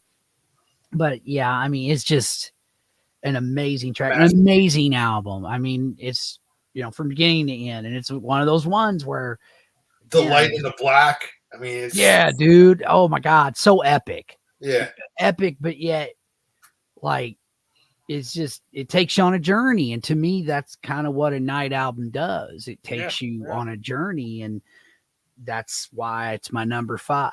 Yeah, I mean, these are mood albums that just sound better at night. Well, Yeah, yeah, well, yeah, you can hear them during the day and they're okay, but at night is when yeah, they shine the most. Is yes, when sir. they shine the most. Number 5, Kate. Sorry, I keep muting myself because I was No, sick all week and I'm coughing my booty off. My number 5, I had to go with Roy Orbison in Dreams. I adore Roy. I love Roy's work with the Beatles. I love Roy in a million different ways. oh, Mr. Rules. Traveling Wilburys, like, come on. Amazing. He's My mom adored Roy Orbison, his so voice, anytime he I could hear him, it always takes me back to my childhood. yeah. And he could do like I forget what it was. I think he had a range of like 8 octaves or something. Like he had a full vocal range. So just incredible. Like I said, that one of those dudes with that soothing, silky, beautiful voice that just calms me. And this one, I mean, In Dreams, like the title track, fantastic. But mhm. he has Blue Bayou on here, which stunning song. I love the vibe of this song. The lyrics, gorgeous. I think my favorite version of this, though, I have to throw out Linda Ronstadt. Oh, Linda She does do a Ronstadt good doing job. Blue Bayou is stunning. I mean, her voice is just incredible as it is. That's that like what's the Micones de mi padre, the songs of my father. That yeah. I mean, she just is incredible. But her version of Blue Bayou covering that, ridiculous. Um, he has All I Have to Do Is Dream is on this one. I mean, it's just such a Great pick. good. I love Roy so much, and that's even as like that first Traveling Wilburys, and he's only on a couple songs because he ends up passing away even before that comes out, and that's the one. What is it? Mystery girl. End of the Mystery girl. line when they have the music video, and they just have his guitar in the rocking chair. Yes. He's Yeah. already gone. Yeah. Oh my god, that destroys me. And then Mystery Girl that he put out too before he died was a great album too, man. And Yeah. he's super young. He's only like 54 when he died. I know he looked older than he is, but he was really young. He had a horrifically tragic life, which I'll probably pick him eventually on our like 3 shots down for one of my dudes. But That'll he be had interesting. the craziest life.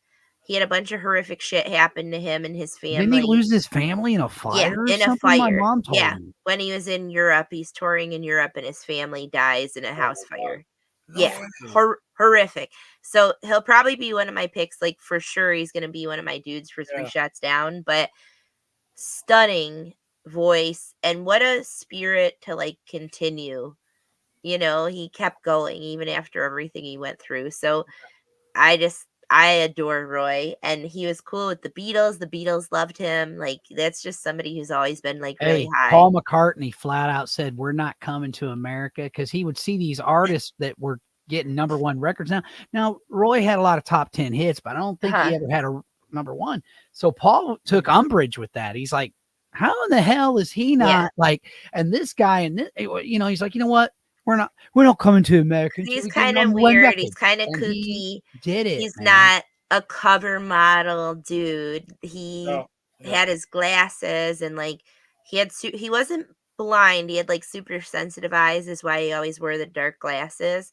But he's just one of those dudes that like his talent didn't overthrow that like weird thing that they wanted for frontman of a band. And it's like he totally should have killed it, but it didn't happen. So well, and here's another interesting thing about him.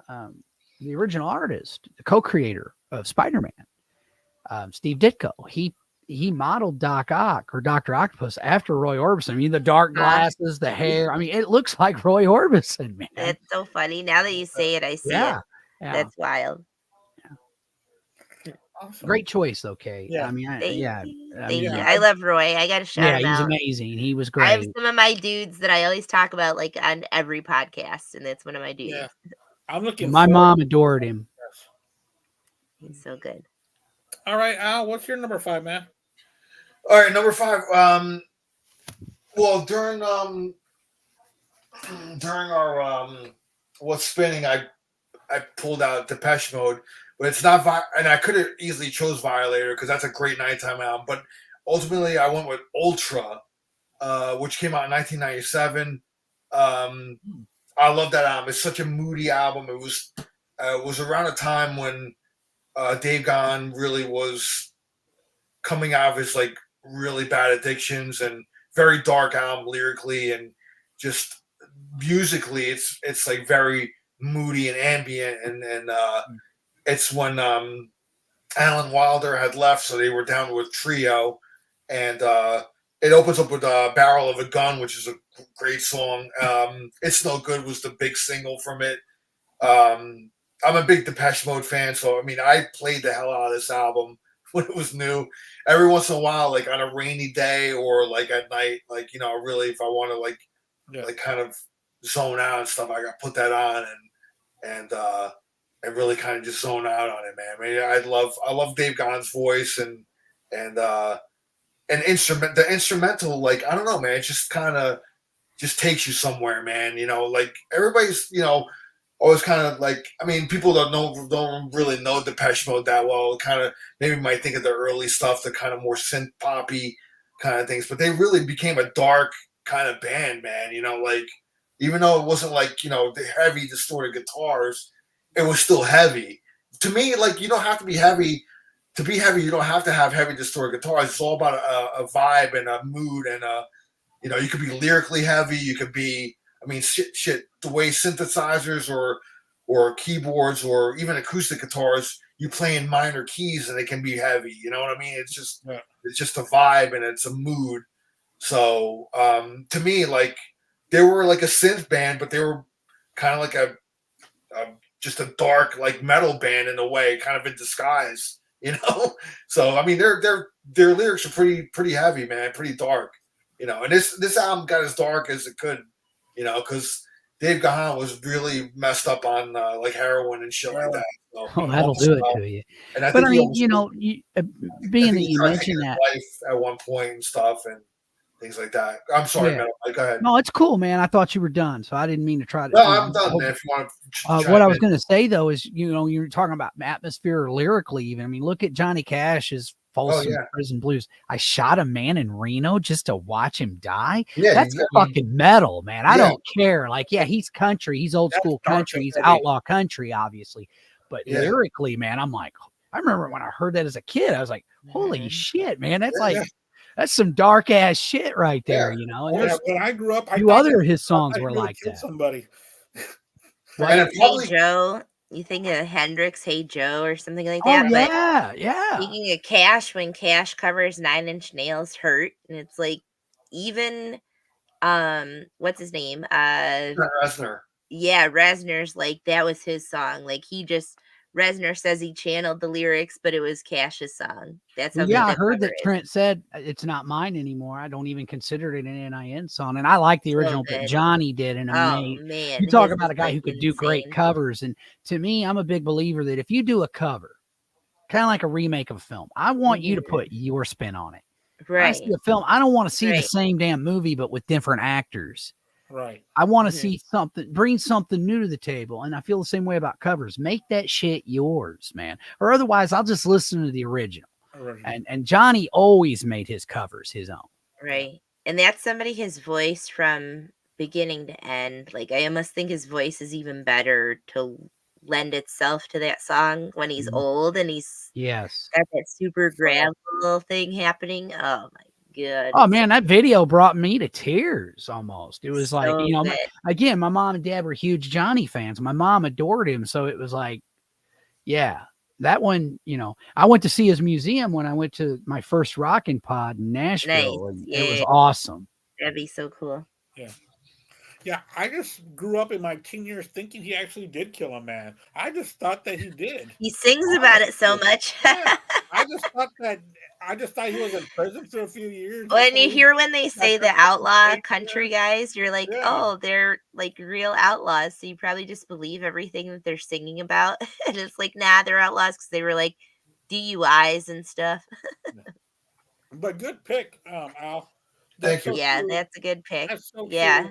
about Depeche Mode that they can get dark at times. I like that. There's a whole thing I was gonna say during Al's that it's like all the they do all these pop hits that they go from major to minor and you can watch them on YouTube and it's like someone covering it, but they take it from major scale to minor and it's so creepy when you hear them in the minor.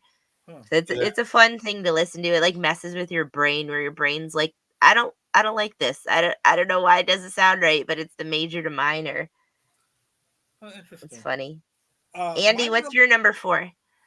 Number 4 or number 5? Or what are we on? 5. Sorry, Okay. I was skipping ahead. You're on number 5. My double album that I was talking about earlier. Rolling Stones Exile on Main Street. Yeah. Yeah. Masterpiece. 1 o'clock. I mean, you're a little feeling pretty good. Might be a little bit fucked up. They're all the way fucked up. I mean, not even a little bit. All of them are on the other side of the line, and the music sounds like it.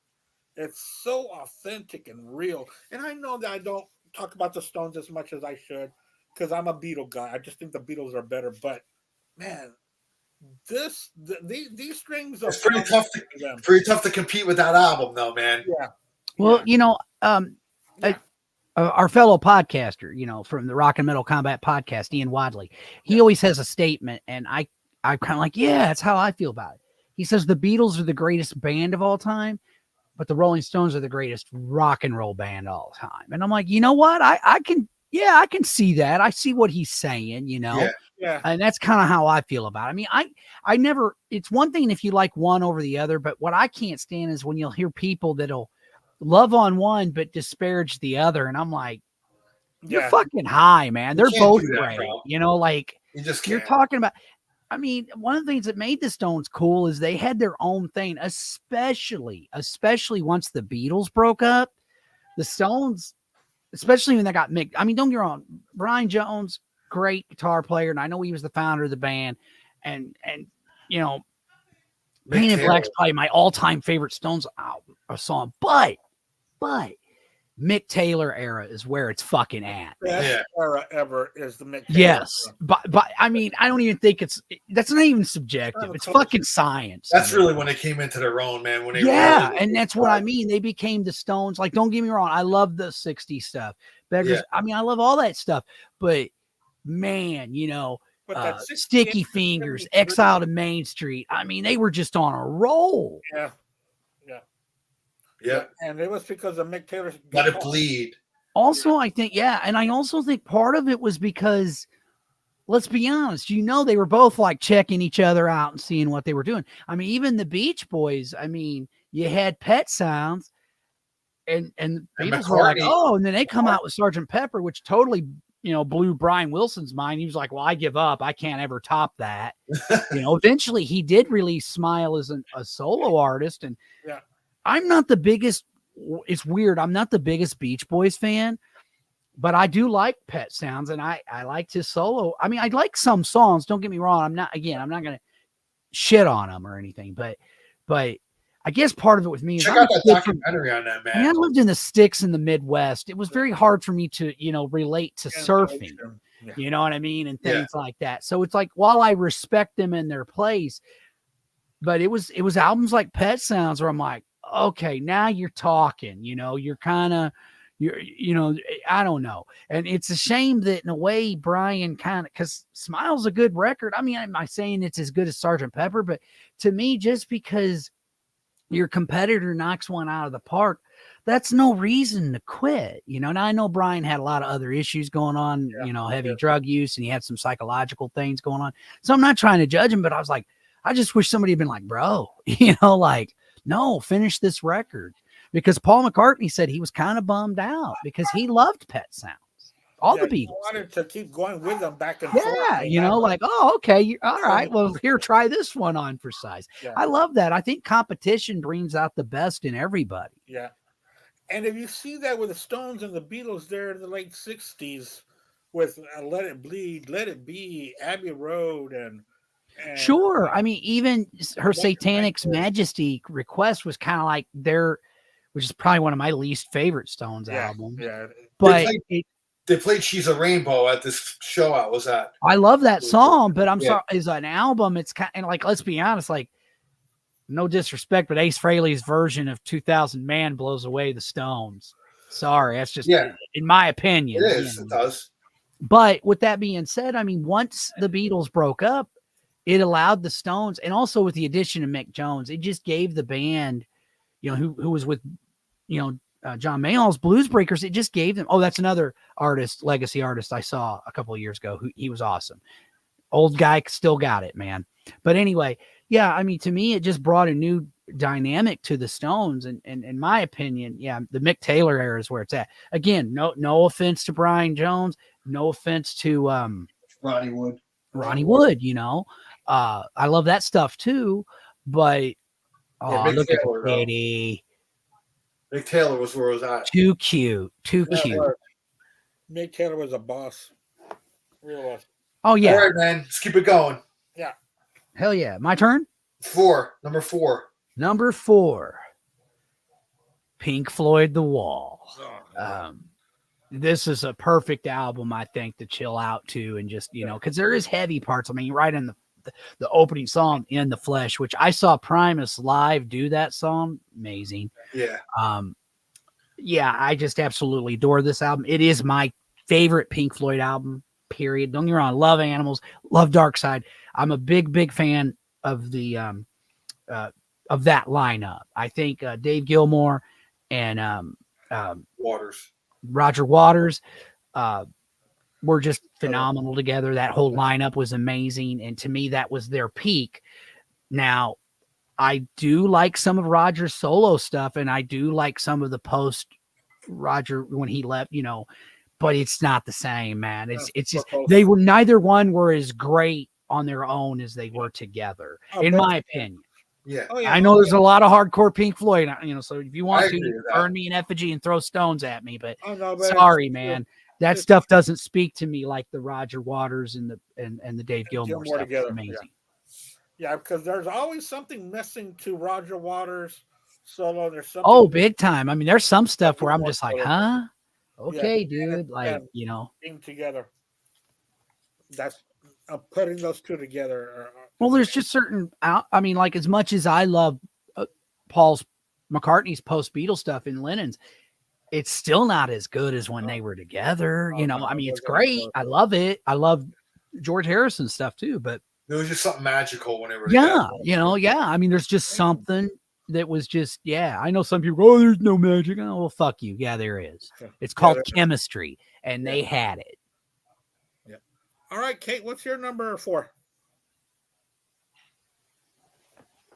So mine, I went with Moody Blues, Days of Future Past. Ooh, great one. Great one. Oh my God. I can't believe I didn't think of that one. It's a great record. It's a heavy hitter. This was Yeah. a lot harder. That is totally a definitely night album though, man. This was a lot harder for me than I expected because I didn't have much time. I wasn't feeling well, so I wasn't sure if I was going to come on. And I looked and I'm kind of thinking about it. And I'm like, what do I listen to a lot at night? And trying to narrow this down. And I'm like, damn, like Nights in White Satin is one of my go-to songs of chilling. Like, That's what do I definitely want? nice. That's definitely You a nice guys song, man. know I'm a crazy like into psych and that just like piques my the whole like chillin' psych kind of vibe. And then Yeah. they have Great a choice, bunch of Kate. killer covers in this. They have a bunch of like all these different time, like sunset, twilight time, and all those different things going on. And then Don't Let Me Be Misunderstood. And yeah, I don't know. This just has so many different elements and different vibes to it too, but that like good chillin' nighttime, like how in my head when Andy mentioned this to me of picking this, I'm like, ooh, I totally know what you mean when you're saying this, like after dark albums. Yeah. And yeah, this is definitely high up there on my Yeah, I kind of feel bad. It go-to. should have been on my list, but it's in my honorable mentions. What I But, like is that we all cover a lot of each other's stuff too. We end up like, oh yeah, I forgot about that, but you remembered that, Yeah. and well, we that's why we I think we do this. Is we like, fill it's in like, those oh yeah, gaps. great, yeah, right, great pick, man. And yeah, I mean, Days of Future Past. What an Oh man, amazing album. My yeah, dad, yeah. my mom liked him too, but my dad loved the Moody Oh, Blues. So so I good. have a lot of Yeah. good memories of and that. I mean, the song "White Nights in White Satin" alone. Hello, Oh my you god. know, If it like was just that song, the whole right, album, great. But just even that yeah, song, if I had to pick yeah.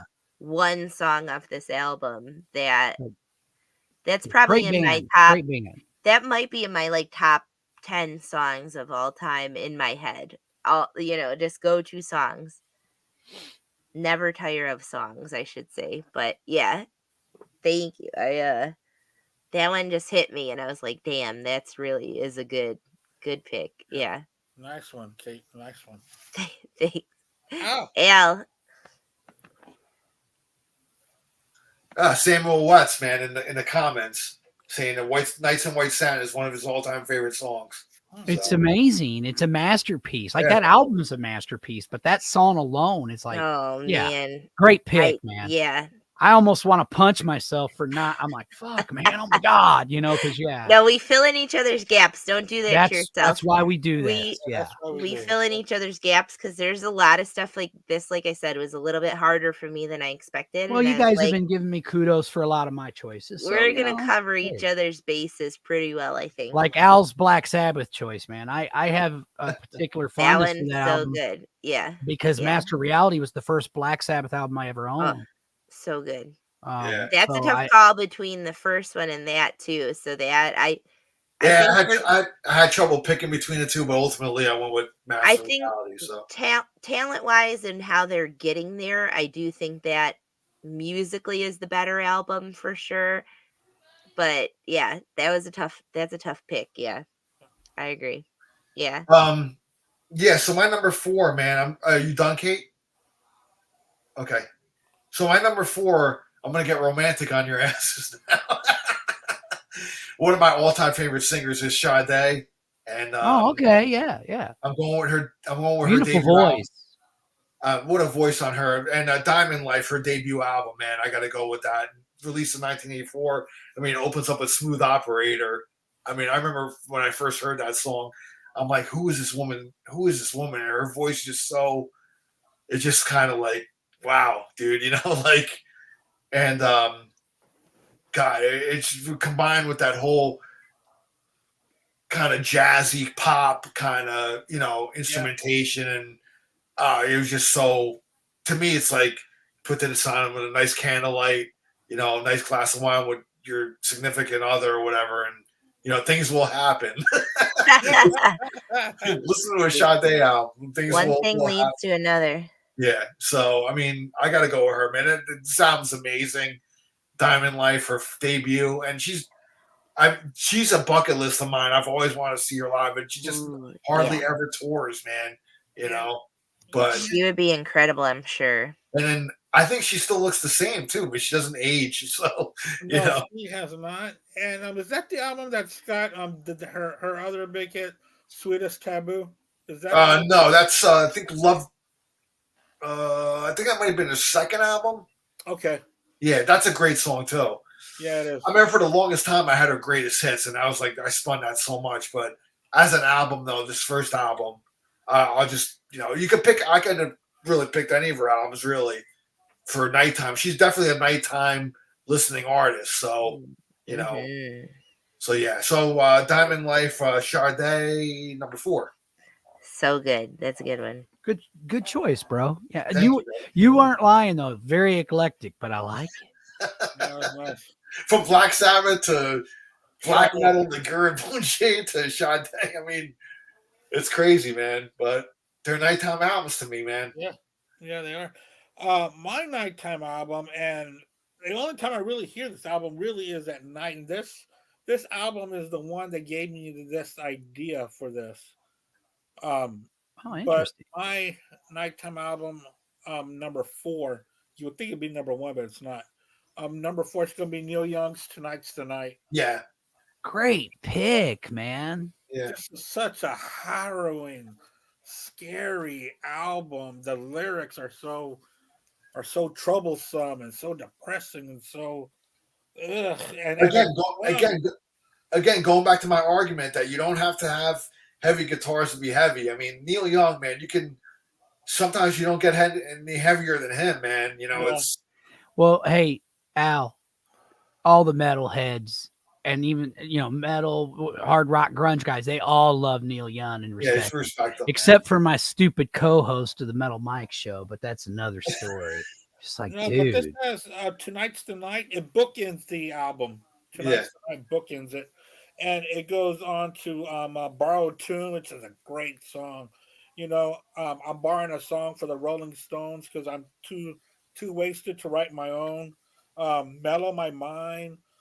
"Albuquerque" is a cool song. "Tired Eyes," that's a cool song. It's about a cocaine deal that's gone down wrong.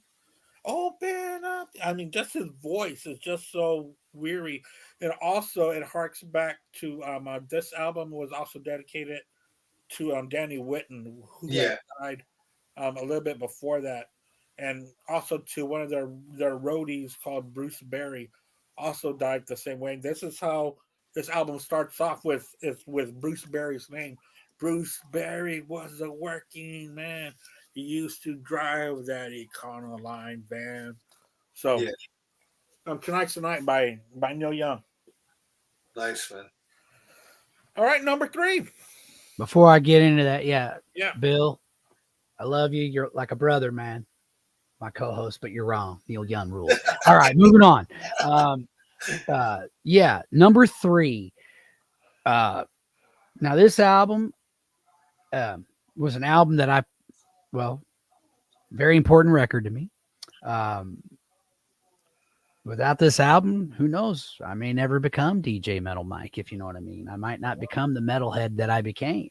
And that's Kiss Alive, man. And to me, night, day, anytime. But this album, man, oh yeah. Even now, turn off the lights, throw on some incense, man.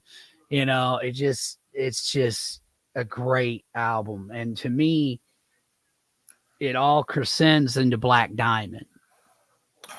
One thing I love about Kiss Alive is, don't get me wrong, I love the first 3 Kiss records. But this was the first Kiss album I heard.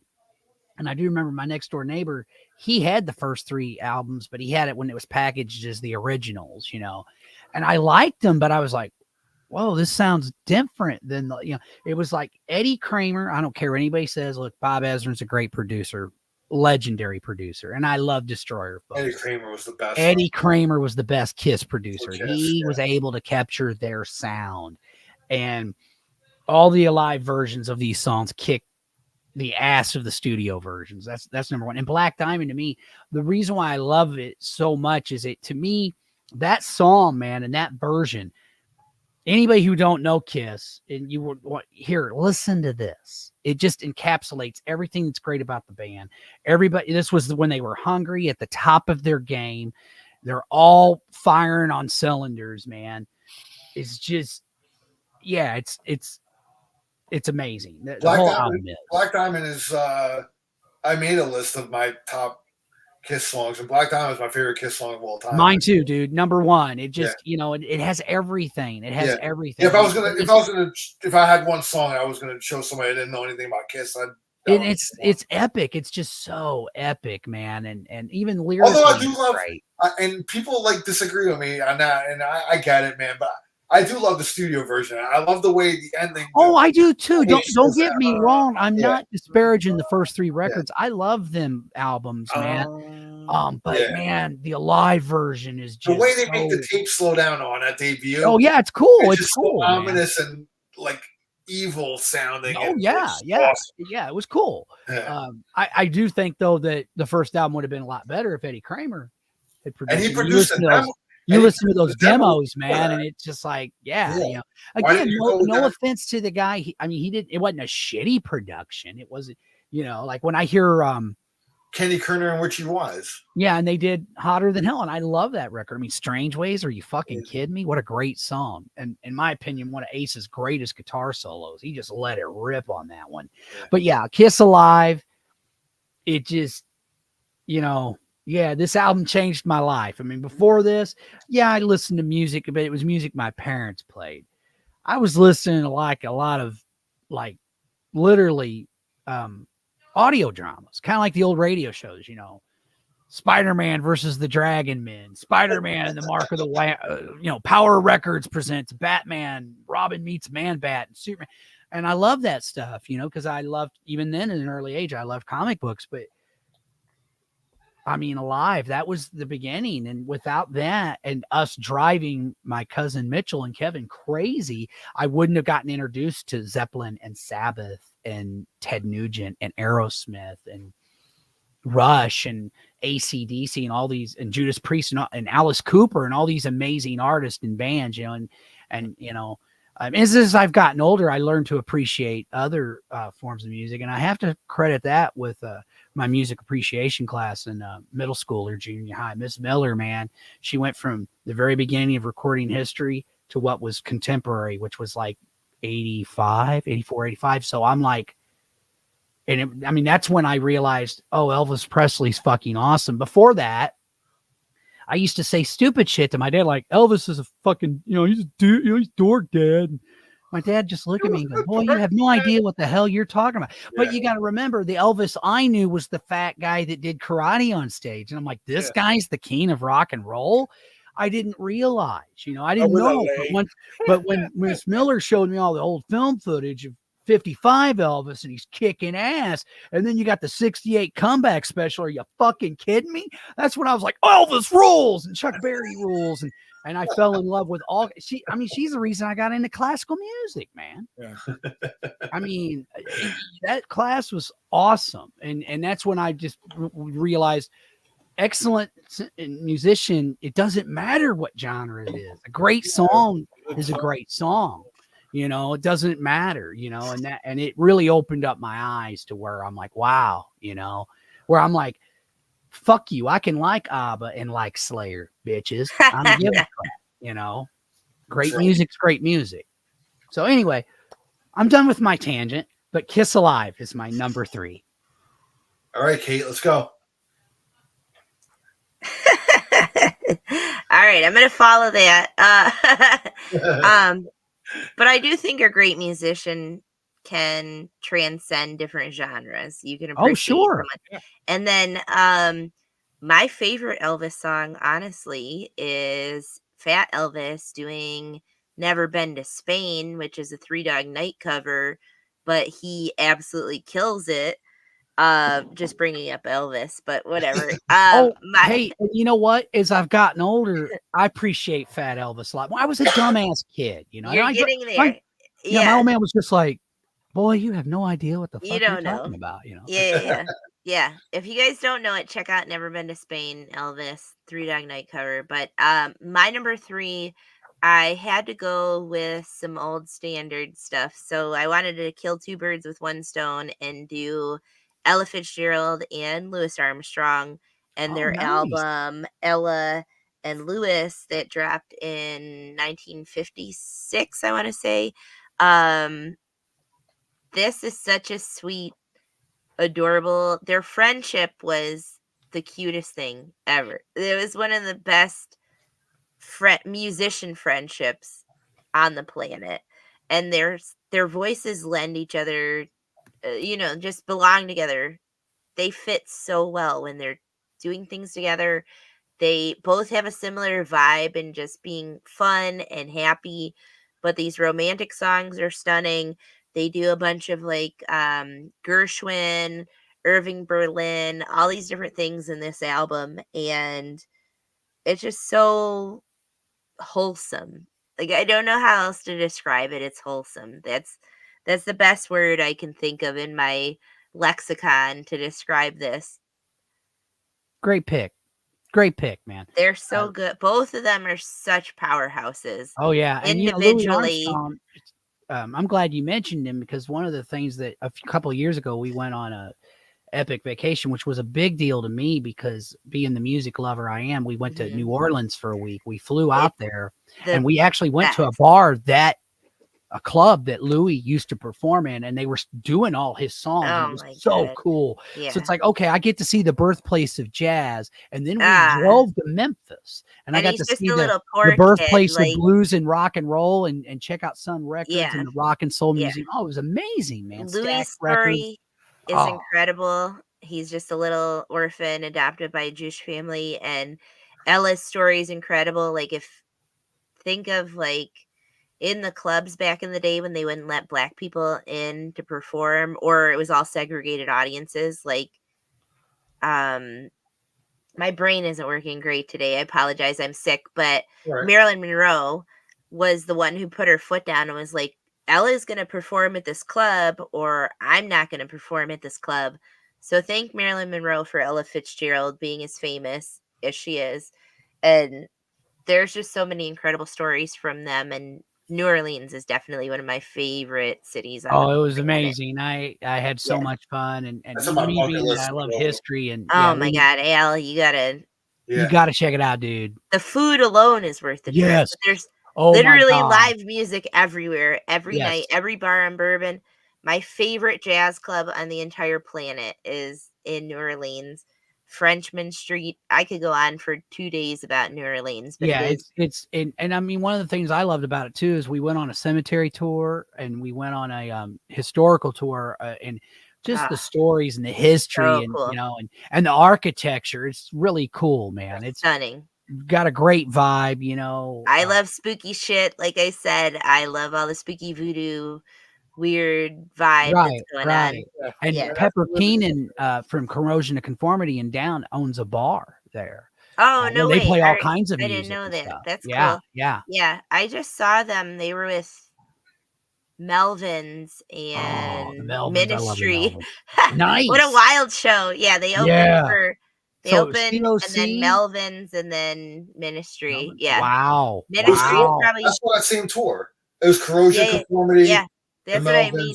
I envy you guys. I've seen oh COC and I've seen the Melvins several times. They're so good. Yeah. Corrosion's still good. Ministry was insane. It's one of the loudest shows I've ever seen. I saw Lemmy in September, right before he died, September of like 2015. It was outside at a festival and it was too loud. It was the loudest show I've ever seen, but Ministry is second by a smidge that it was too loud inside. It was insane. Wow. Yeah. Crazy show. Awesome. I know. Al, I'll shut up. I'll go with your number 3. What's your number 3, man? Number 3, well, Metal Mike, he picked 2112 before, but to me, this is my Nighttime Rush album. Oh, great album, dude. Can't go wrong. Yeah. Farewell to Kings. I mean, for me, opening up with the title track of Farewell to Kings, it's got that Renaissance kind of feel to it. Love it. Xanadu, just one of my favorite epics of all time. It's at nighttime when you're listening to that just takes you on a journey. And then ending off the album actually with Cygnus X1, you feel like you're going through space on there and going through Well, a black hey, hole. man, as far as I'm concerned, especially that era of the band, you really can't go wrong. Yeah. And That was the golden secondly, period. a lot of times, and I think we all do this. I mean, I sometimes, you got binge watching or binge reading. Well, I binge listen. I'll go on a deep dive and I'll listen to like several albums by a band or an artist in a row. And there's been many a time I've done that with Rush, so I know exactly what you're saying. Yeah. Ow. Farewell to Kings, man, number 3. I'm not going to dwell on it, but that's my nighttime Rush album. Either that one or sometimes I think of Caress of Steel as a nighttime album as well. I love Caress of Steel too, man. So, but ultimately, Farewell to Kings, that's the one. Go ahead, Andy, number 3, brother. Yeah, my number 3. This might wake you up in the middle of the night because it's a very great hard rock, heavy. Well, not even hard rock. It's a heavy metal album, and it's one of their best. And it's so good to hear this late at night. Stained Class by Judas Priest. Oh, yes. Oh, dude, that almost made my list. My favorite Judas Priest album. This is, it was between this one or Sad Wings of Destiny because of side 2, the Sad Wings. But this, from beginning to end, has that nighttime vibe to it. Yeah. Big time. Just crushing guitars and just the way it starts. I mean, come on, dude. Beyond the Realms of Death alone. Yeah. Need I say more? An Exciter. I mean, just a great bruising, blistering opener. Yeah. My all-time favorite Judas Priest album. That's mine too. My number 1, yeah. Love it. Yeah, that's my favorite by them too. See, me and Metal Mike, man, we got a lot of things that got. Power Rage is our favorite. AC/DC, Stained Class. Damn it, get me on your show. Okay, well, you know what? Well, we definitely need to have some of you guys on the plug once Bushy gets his internet thing situated, for sure. Yeah, wasn't Bushy going to be on here tonight? I had asked him, but he was working tonight. Oh, okay. So that's why he couldn't make it. All right, cool. Yeah. Great pick, man. Mike and Bushy on here. Oh, that'd be awesome. Yeah. That's 2 guests, yeah. Oh, yeah. Yeah, I'm still trying to get you 2 at the same time, and I can't. Yeah. We'll figure something out, man. Yeah. Is it my turn again? Yeah, number 2, man. Oh, nice. 2. All right, man. This was one where I went back and forth. And I even changed it again just recently. So my number 2 is Black Sabbath, Sabotage.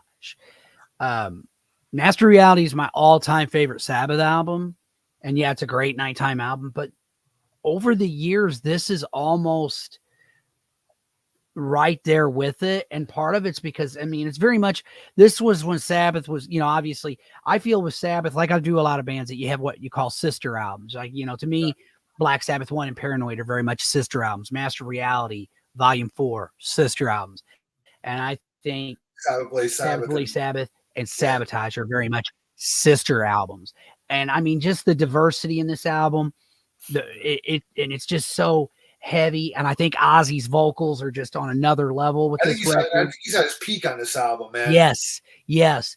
And, I mean, and also, not to cut you off, man, but people say Ozzy, his range was limited. Listen, you try singing this stuff on Sabbath Plays Sabbath or Sabotage, and you tell me try singing fucking Symptom of the Universe the way he did on that record, exactly. And then fucking get back to me. I get tired of the, it's like ever since Ozzy did the reality show, it's like, oh, it's a really cool thing now to kind of bag on Ozzy. You know what? Yeah. Now that I've gotten older and wiser, Ozzy's an icon, okay? He could do whatever the fuck he wants, just like Elvis Presley did and a lot of those guys before him. He earned that, right? It didn't matter. I was just too young to understand, but guys like that, they get to a level where they can do whatever they want, and it doesn't change anything, okay? And Ozzy, in my opinion, is one of those guys. And another thing that I really hate sometimes is how they always point, Ozzy doesn't write his lyrics. Don Airey just corrected a while back Eddie Trunk and said, yeah, he does. Like, there's this misconception that Ozzy, yes, Geezer wrote a lot of the lyrics to Black Sabbath. Yes, Bob Daisley helped Ozzy write a lot of the lyrics. Nobody's debating that. But Ozzy writes his own lyrics too. Most of the time, Ozzy's lyrics are very metaphorical, like Denial off of Osmosis. Those are all Ozzy's lyrics, man, which are weird. I like to live inside my pocket with all my plastic change. Makes no sense. And even said that he was channeling his inner John Lennon when he wrote that. The Writ. Ozzy wrote those lyrics, you know, like because he got tired of they're getting literally served with papers because they were trying to change management and all these lawsuits and counter lawsuits. It's one of the reasons why the band broke up, because they tried very badly to manage themselves. And like Ozzy said, you know, we couldn't throw him out or send out of a paper bag. Hey, that wasn't his fault. He was jacked up. His doctor was giving him the wrong drugs. No, but he even said flat out, you know, and I'm not putting Sabbath down because it's only now I realize what an influence we had on music today. Crazy. But he was influence. basically saying that, you know, they tried, and he goes, Geezer had a bit of an idea. He goes, but we didn't have a fucking clue, you know, and because of all that extra pressure, it caused a lot of conflict within the band. And Ozzy is a big believer in thinking that's why tensions got so high, because, you know, they were getting ripped off royally by Patrick Meehan, but they couldn't, you know, and it wasn't until, you know, and I know some people, again, I know Sharon does some controversial things. There's things she's done that bothers me too, but you know, people have to realize something. If it wasn't for her, man, Ozzy wouldn't look. We wouldn't be talking about Ozzy. We'd be talking about Black Sabbath and man, whatever happened to that original. Oh, and it's so sad that he fucking died in a hotel and OD'd. I mean, not only that, she introduced RJD to Sabbath. Yep. Without that, you don't get the. I mean, to me, that breakup was a good thing. Us fans won because we got 4 amazing records from it. We got freaking Blizzard of Oz and Diary of Madman. And Heaven and Hell and Mod Rules, man. I mean, hello, you know, like to me, it was like, I mean, I kind of was hoping for the same thing with Van Halen when David Lee Roth put out Eat 'em and Smile. And then I heard 5150 and went, ugh. And I was a guy who living in the St. Louis area. I like Sammy Hagar. I love his stuff with Montrose and I like a lot of his solo stuff, but I was very disappointed with Van Hagar. Again, neither here nor there, but yeah, to me, it's just Ozzy, man. I mean, he's the shit, and I get tired of people ragging on him, man. And yes, Dio is technically a better vocalist. Nobody's arguing. Ozzy wouldn't even argue with it, but Ozzy's a great vocalist in his own right. Lita Ford even said when they collaborated on "Close My Eyes Together," which, by the way, Ozzy wrote the lyrics to that song too, because him and Sharon were having a lot of problems at the time. She said his voice, like she goes, I'm standing next to him and his voice about knocked me over. Ozzy's got a powerful voice in his own right. And both of them are great. Again, gun to head, I'm going to pick Ozzy, but I love Dio, man. And I don't understand hey, let's disparage one to elevate the other. Yeah. Get the fuck out of here with all that. You can just man. Enjoy them both. Yes. Yeah. Same thing with Iron Maiden. Shut up. Diano was great, and so's Dickinson, man. Yeah, exactly. Just stop it. They both have their place. Yeah. Yes. Anyway, I again went off on another tangent. Sorry, guys. All right, Kate, what's your number 2? I want to shout out Geezer Butler for Changes, though. He wrote the lyrics for that, and the Charles Bradley cover. If you guys want to check out it's amazing Murderous Soul cover, Charles Bradley doing Changes. Oh my god. My number 2, so I'm going real random. I have a major love for Django Reinhardt. Incredible. Who influenced Tony Iommi? Yeah. Someone also who was injured, and Tony Iommi had his finger cut off in the accident. Yeah. And Django Reinhardt it's not PC to say gypsy, but they were traveling people. And he was injured in a fire, and that's why his hand is all funky, and he's got the 2-finger guitar style because his 2 fingers were damaged. So influencing Tony Iommi and his own specific little slice of jazz and jazz guitar.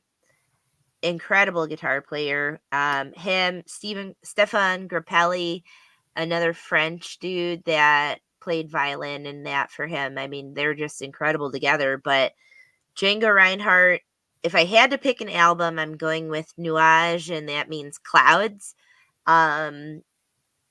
He has this song that's not on that album, but I want to shout out this song. It's called I'll See You in My Dreams. But all his other hits are on Nuage. So I have to go with Nuage, but if you're gonna check out a song, Major Swing, I'll See You in My Dreams, like he has a bunch of hits. So if you did one of his compilations, I think you'd be happy. But if you don't know him, he is absolutely incredible. Such a huge influence on a ton of different guitar players, including metal guitar players like Tony Iommi. Yeah, Django is the man. So it's worth checking him out. Awesome. Belgian descent, traveled, like I said, a traveling family, went to France, chilled a long time in France. So it's a huge influence in the French jazz scene, in him and Stefan Grappelli and that. So I digress. I will let Al do his number 2. My number 2, man, I'm going with Animals by Pink Floyd. I've always considered that my favorite. That's my favorite Pink Floyd album, actually. And it's such a nighttime album to me, man. I could put that on at night and just really kind of just very vibe to it. And I mean, it's, to me, it's amazing. There's no burnout factor with that album because there was really no hits on it. So Ray didn't really play anything from that album to death. So I could still always listen to that with fresh ears whenever I put it on. Yeah. And I mean, basically it's 3 songs, and they're all epic. But it's amazing. So epic. Yeah. So, I mean, basically, Roger Waters', vision of, Animal Farm, basically he took that, made it into an album, and there's a lot of metaphors on here. It could be a political metaphors, and all sorts of, I mean, just Roger Waters he was a genius lyricist, man. You got to give him that, just the way. I mean, Animal Farm was a political allegory to the Soviet, the Russian Revolution. Yeah. Essentially. So, yeah. I remember reading that when I was in school. Me too, dude. I literally quoted it earlier at work that I'm like, all are equal, but some more equal than others. Yeah. Yeah. But yeah, I could put that on, man. Put the lava lamps on at night and just Hell put yeah. that on and just. Great pick, Al. Yeah, my favorite people. That's my number 2. This last year, I got to see Les Claypool's Flying Frog Brigade do that. Yeah. And the regular guitarist, I think he had to have surgery or something. He wasn't at the Detroit date. And it was freaking Sean Lennon. And holy crap, dude. The place we were at is the Masonic Temple. Wow. And the Masonic Temple here is huge. The venue for that, their big room is gigantic. And everyone, because weed is legal in Michigan, which I don't partake, I get too fucked up if something's wrong, I'm allergic or something. The contact buzz, I couldn't even walk out of this place. Wow. I guess it set the vibe even better, that the background visuals and stuff they were doing that went along with it. But I'm like, if you could see Flying Frog Brigade do Animals all the way through, which they're still doing that tour, I think that. Yeah, they are. Yeah, I think awesome. we're gonna go see that. Me and my co-host, my buddy Bill, and do it. I saw Les also. Well, the Claypool Lennon Delirium, which was amazing. That's incredible. Seeing Sean, and he's like this facsimile of John, where he's just John but shorter. It is messes with your head. It's wild. Yeah, it does. His but syntax, man, they were great. Yeah, his everything about him. It is so wild how it's John, but the buddyship where they have that father-son buddyhood going on, incredible. Him and Les together is the sweetest thing. He calls him Shiner. I'm gonna let Andy do. Andy's got to do his number 2. Yeah, my number 2, and thanks a lot, Samuel Wetz, who was saying a great show so far. And thank you so much. My number 2, we've talked about this band already a couple of times, but we've chosen different albums. But I'm going to go with their debut. Yeah, Black Sabbath. It's got that atmosphere, man.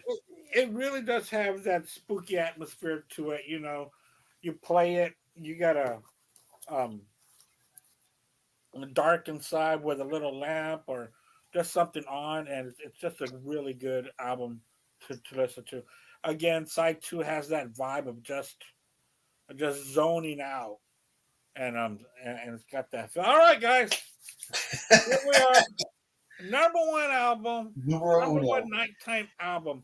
Go, Mike. All right. Before I do that, though, just to kind of tack on to what Katie mentioned about changes, I agree with everything you said. But one thing we were talking about Ozzy not being appreciated as a vocalist, I think that recording on Volume 4 is one of his greatest vocal performances. I mean, you feel it. You feel it. That vibe is definitely there but for sure. Speaking of Ozzy, Ozzy, when Ozzy sang and it was pain in his voice, you felt it, man. It was, oh yeah, you know, yeah, for sure. It was the performance of it. It was just great. Yeah, he just sells it completely. And Diary of a Madman, Ozzy Osbourne, my number one. I mean, you want to talk about atmosphere. You want to talk about just, as much as I love Blizzard. Ozzy album of all time.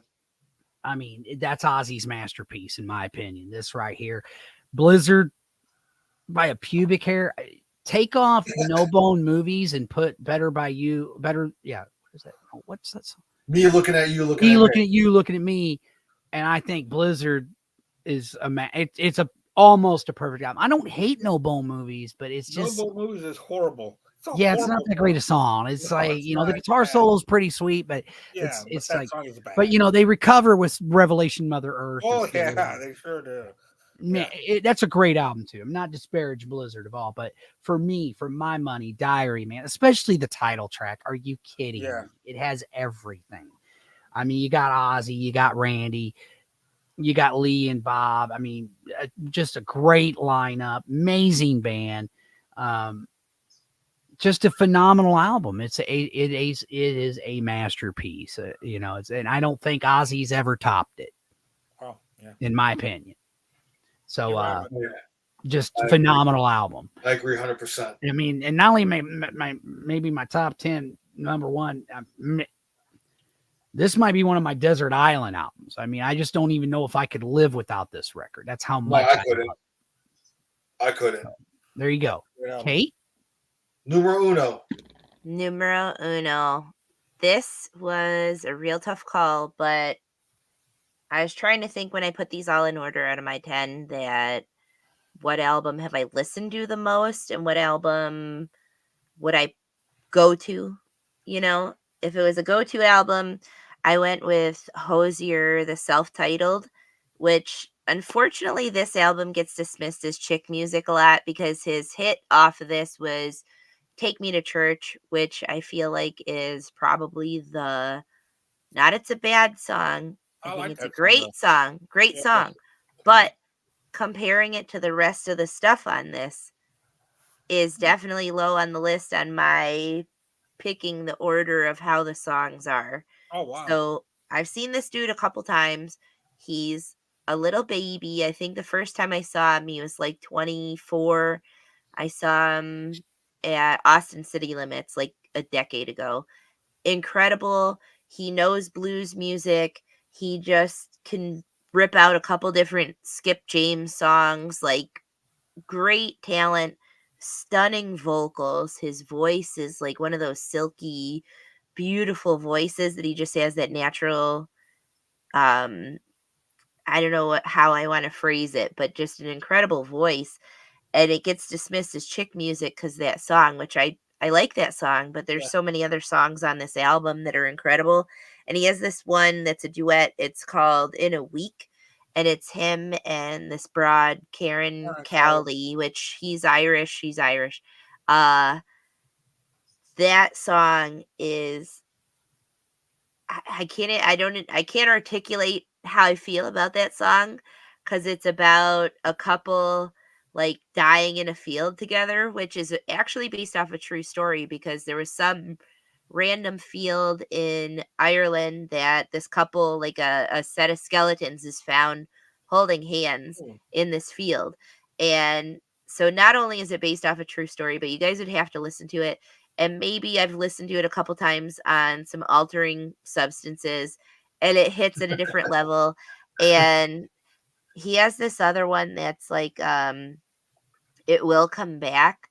And it's like, you'll find me howling at your door. And when he does this howling thing, and I'm like, oh, it like gives me chills. I literally get goosebumps. This dude's voice is so good. So I had to pick this because when this dropped in 2014, I probably played this to like nauseum of my poor fiance. He tolerated it, but he was probably real sick of it. But he did end up seeing him with me. He saw him at Austin City Limits, and he's like, "Yeah, that guy's pretty good." So I highly recommend people check it out for the rest of the songs and not just discredit it as chick music, because I am not a chick music person, as you guys know. No. Definitely not that person. But yeah, this kid is so incredible, and in his breadth of knowledge of old American blues, where he can play. Like I said, the last time I saw him, he just drops 2 Skip James songs and like Killing Floor Blues and that, and it's like, what? Like, you don't expect it. And he's so good, and his voice is absolutely incredible. So highly recommend checking out that album. And I will stop talking so Al can do his number 1. So Hosier, right? That's Hosier. Yeah. Yeah, Hozier, Hosier. Yeah, what's the album? Self-titled. So Okay. what's a bummer is the second one, I was pissed because the second one dropped and they overproduced it. And it's like, when you have somebody who's great at guitar and has an incredible voice, you don't need a bunch of production bullshit. So the second one, do not listen to that. Yeah. Listen to this self-title. His mom is an artist, and his mom did the cover art for the album, which I think is really interesting. That's cool. The self-title, check that one out. That one's really good. All right.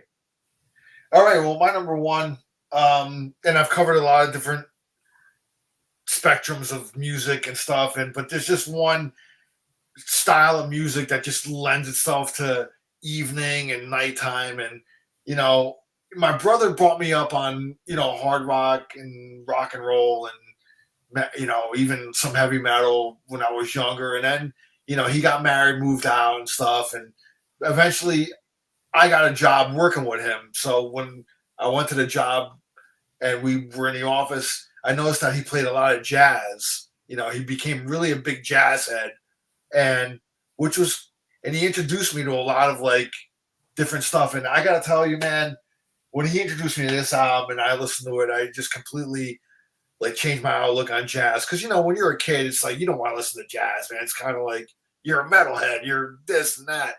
But then when you hear like your heroes in bands and stuff, and they're talking about like what's influenced them, and Sabbath was influenced by jazz. To me, they were like a jazz metal band. I mean, their roots come from a lot of jazz.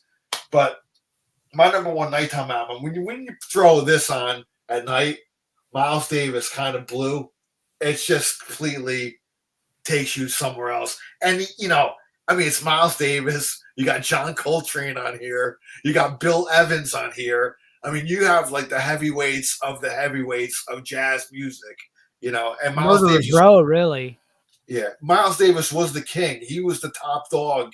He gave a lot of people careers, man. They branched off and had their own amazing careers. I mean, John Coltrane, I could have easily picked the John Coltrane album too, but this one, I got to pick the king, man. Miles Davis. You put this on at night, and you can just envision yourself in a small smoky club at night, man. Like in the middle of New Orleans somewhere. And I think it's the ultimate, man. To me, jazz is like nighttime music. Hell yeah! Oh, for sure. So, and I love jazz, man. A lot of people don't know it, man, but I do, man. I'll throw on nice jazz album at night, man. And just it just takes me. It's the musicianship is just on a whole other level. I mean, really, so. But Miles Davis, man, Kind of Blue. That's my number 1. Man. I got to pick that as my number 1. So, and again, thanking my older brother Paul, because I mean, we sat around that office, man. And he introduced me. He was like, it was a great jazz station. It wasn't like we played a lot more underground jazz, like the real jazz, not the smooth jazz kind of stuff. Which some of it's good too, But when you're talking about like Miles Davis, man, it's like, Bitches Brew could have been another one too, but that goes into a zone of, fusion and all that stuff. To me, this is like, a nice late night, you have a nice drink and, have a nice smoke. And, I used to smoke cigarettes, and, I don't smoke anymore, but I would listen to Miles Davis, and smoke is probably what kind of killed him anyway. That and heroin. You know what I mean? Heroin. So anyway, that's my number one. Andy, go ahead, man. Take it away, man. Yeah, my number one. I don't have the cover to it because it's in the car. Because I've been listening to this album before I got into Kill 'Em All. I was listening to this album last week, so it's in the car, and it made it my number one for nighttime albums. Alice in Chains' "Dirt." Oh wow! Ooh, That's my nice. number That's a one moody late one. night album. That album is so scary, and the vocals are so harrowing, and the guitars are just amazing on that album. It's just a great album from beginning to end. Next thing you know, you're already past the 50-minute mark, and I didn't even know that it was that long. Yeah. It's a very great album, and that made it as my nighttime album to put on. It's it's a great album, and I love it. It's a masterpiece, man. But that one I can hear during the day, but at nighttime it's got a different vibe to it. It's got a different feel to it when the house is dark and it's late night. It's like 1 o'clock. The family's asleep, and you just throw it on, and a little bit louder than it should be for that time of night. But man, it feels great. So that's our list. We had a big time list of jazz and country and metal and doom metal and 70s pop rock. Such great times. Does anybody have any honorables, man? They want to run through or not? Yeah. I was just about to go. Let's go right, through cool. the honorables. Go for it, Mike. Okay, my honorable mentions: Beatles, the White Album, Rolling Stones, Sticky Fingers, Nice. Slayer, Rain in Blood. You can't get any more evil or ominous at night than that. Van Halen, Women and Children First, Ziggy Stardust and the Spiders from Mars by David Bowie, Metallica's Master of Puppets, Megadeth, Peace Sells, but who's buying? Alice in Chains, Dirt. Willie Nelson, The Red-Headed Stranger. That was my mom's favorite album, and she used to play it all the time, and she always played it at night. So Pantera, Vulgar Display of Power, Down, Nola, Ace Frehley's 78 solo album, The Cars, Candy O, Tool, Inema, King Diamond, Them.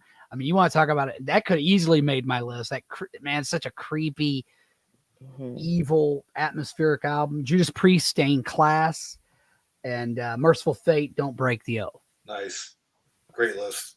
Thanks, man. Very nice. Mostly hard rock and metal, but I threw a few curveballs in there. Go ahead, Kate. You got any? Yeah, Miles Davis was on my list, so I'm glad you covered it because that kind of blew. Spain is great too. Yeah. Covering more jazz, I have to shout out Dave Brubeck, Time Out. Oh yeah. Take 5. Come on, 1959. He is absolutely incredible. I was lucky enough to see him twice when he was still alive at the Jazz Fest, which is awesome. Detroit's Jazz Fest during Labor Day weekend is completely free, and you could see somebody like Dave Brubeck for free. Wow. That's awesome. And he was like 95 the last time I saw him. Absolutely amazing. Wow. He killed it. His whole family is with him, and he's just still rocking the piano. Van Morrison, Moondance. I had to shout nice that out. one.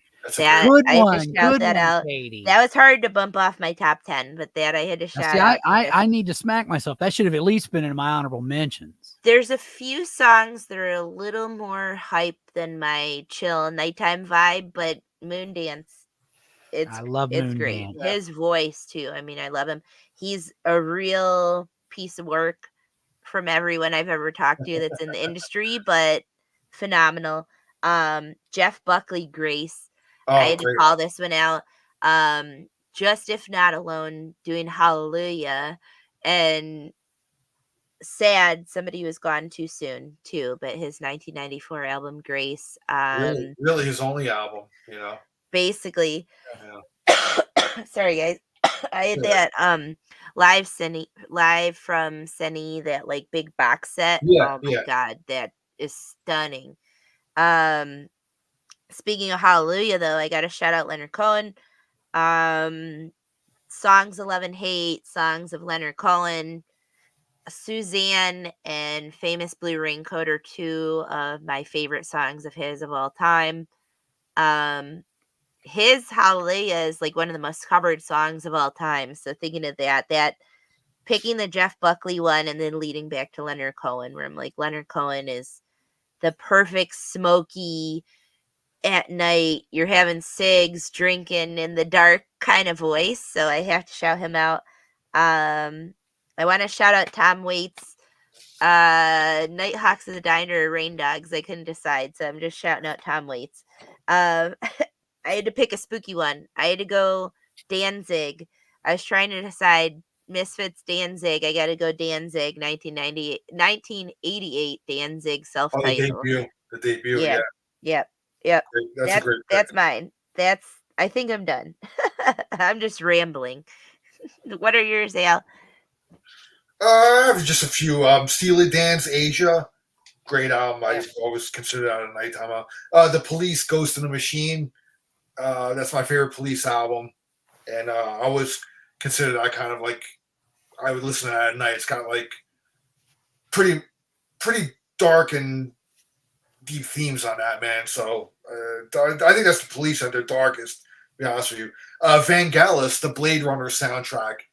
Blade Runner is my favorite movie one of my favorite movies of all time. And the soundtrack to that by Vangelis is just incredible. Amazing. Yeah, listen to that at night, man. You know, the Doors debut. I know Andy picked LA Woman. I went with the debut. Just listen to the end on that album. In the dark at night. I mean, it doesn't get any better than that, really. Yeah, LA Woman, great record, man. But so is the first one. I mean, can't go wrong. Kraftwerk, Trans Europe Express. Kraftwerk, very innovative and electronic, very ambient, very cool album. And I'll go a little hip hop too. A Tribe Called Quest, Low End Theory.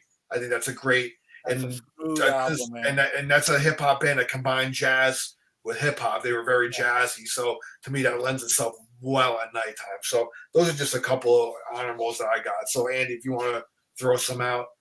Yeah. Lately, for the past 2 or 3 months, I've been getting into jazz rock fusion, and I've got a couple of those albums that I'm going to share. The Stanley Clarke one, great bass player, and really has some really good guitar players with him on this one. Also, the Manhabishu Orchestra, John McLaughlin, the Inner Morning Flame, a really good one too. This was already spoken about by Metal Mike, but Fleetwood Mac Rumors, is on there as well. I saw Uriah Heep last week with our great friend Brad Dahl and his son, and I'm going. It was Saxon Uriah Heep, but for Uriah Heep, I'm going with Salisbury for a late night album. Cool. How was the show, man? Oh, the show was great, man. It was really good. Saxon, so it's Uriah Heep and Saxon, right? Yeah. Oh man, Saxon opened and Uriah Heep closed. Yeah. Nice. Uriah Heep only has the one member, Mick Box. Yeah, it's the only original guy left. But the keyboardist is Adam Wakeman, which is cool. What's his name's son? Yeah, Rick Wakeman's son. Yeah, Rick Wakeman's son. Yeah. So I was trying to pick which Uriah Heep I was going to go with, Demons and Wizards, but I went with Salisbury. That Demon album cover is freaky, and it's got Woman in Black on here, which is really good. And I know that Metal Mike also went with Hotel California, but I went with Long Run as a nighttime album for them. Nice. Yeah, both those are good. Yeah, both those are good picks. You know, the I Can't Tell You Why in the City. It's got that weird vibe. Also, when I was younger, I never. Doesn't that have the Sad Cafe on there too? Yeah. Sad Cafe on there, and those shoes. Heartache Tonight. Yeah. That's a great record, man. Yeah, it's a really good record, but it wasn't. But because of Hotel California, they thought, critics thought that this was a step down. Well, you're not going to do better than Hotel California. You're just not. Yeah. You are going to make a good album, and that's still a great album in its own right, man. Yeah, exactly. if it was a standalone, it'd be a great album. And You're right. Another great choice, man. Yeah, thank you. So we all had great choices. I hope everyone that watched wrote down these great albums. I know I was writing things down and putting things on. I'm posting my list on my group though. So I'll post my list on Spinner. Yeah. Oh, great! Thank you. Yeah, and if you want to do the same thing, Mike, you can put it up on Spinner. Okay. I'll probably put mine on there as well. But thank you so much, guys, for being here. Thank you for dedicating your time to being on here, Kate. Hey, thanks for having me. It's an honor. Yeah, I'm always happy to be on. I'm glad it worked out. Thanks. And we'll be back next week. It'll be Al's turn to host. And next week is next Wednesday is actually my birthday. Oh, happy birthday, brother. Thank you. And I got something cooking up and we'll have a really cool show. I think I might have to do with the number 6. Okay. Al's birthday bonanza. You know, we're in the 6th month of the year now, and it might have to do with something 6. It might be evil, it might not be, who knows. But do you want to keep it on Wednesday, or do you want to do Oh, yeah. No, man, we'll do it on my birthday. Okay. All right. Somebody bring the cake. I'll put it in the mail. It'll get there by then. All right. Well, yeah, we'll do it, man. Guys. We will see y'all next week. All right, man. And hey, anytime you need me, man, just let me know. Always, Mike. Thank you so much. Thank you. Thank y'all, guys. Take care, guys. Have a great night. Take care. Good show. Bye-bye. Cheers. Thank you. Thank y'all for making it a lot of fun. Appreciate it. Cheers, y'all. Bye, y'all. Bye. Bye.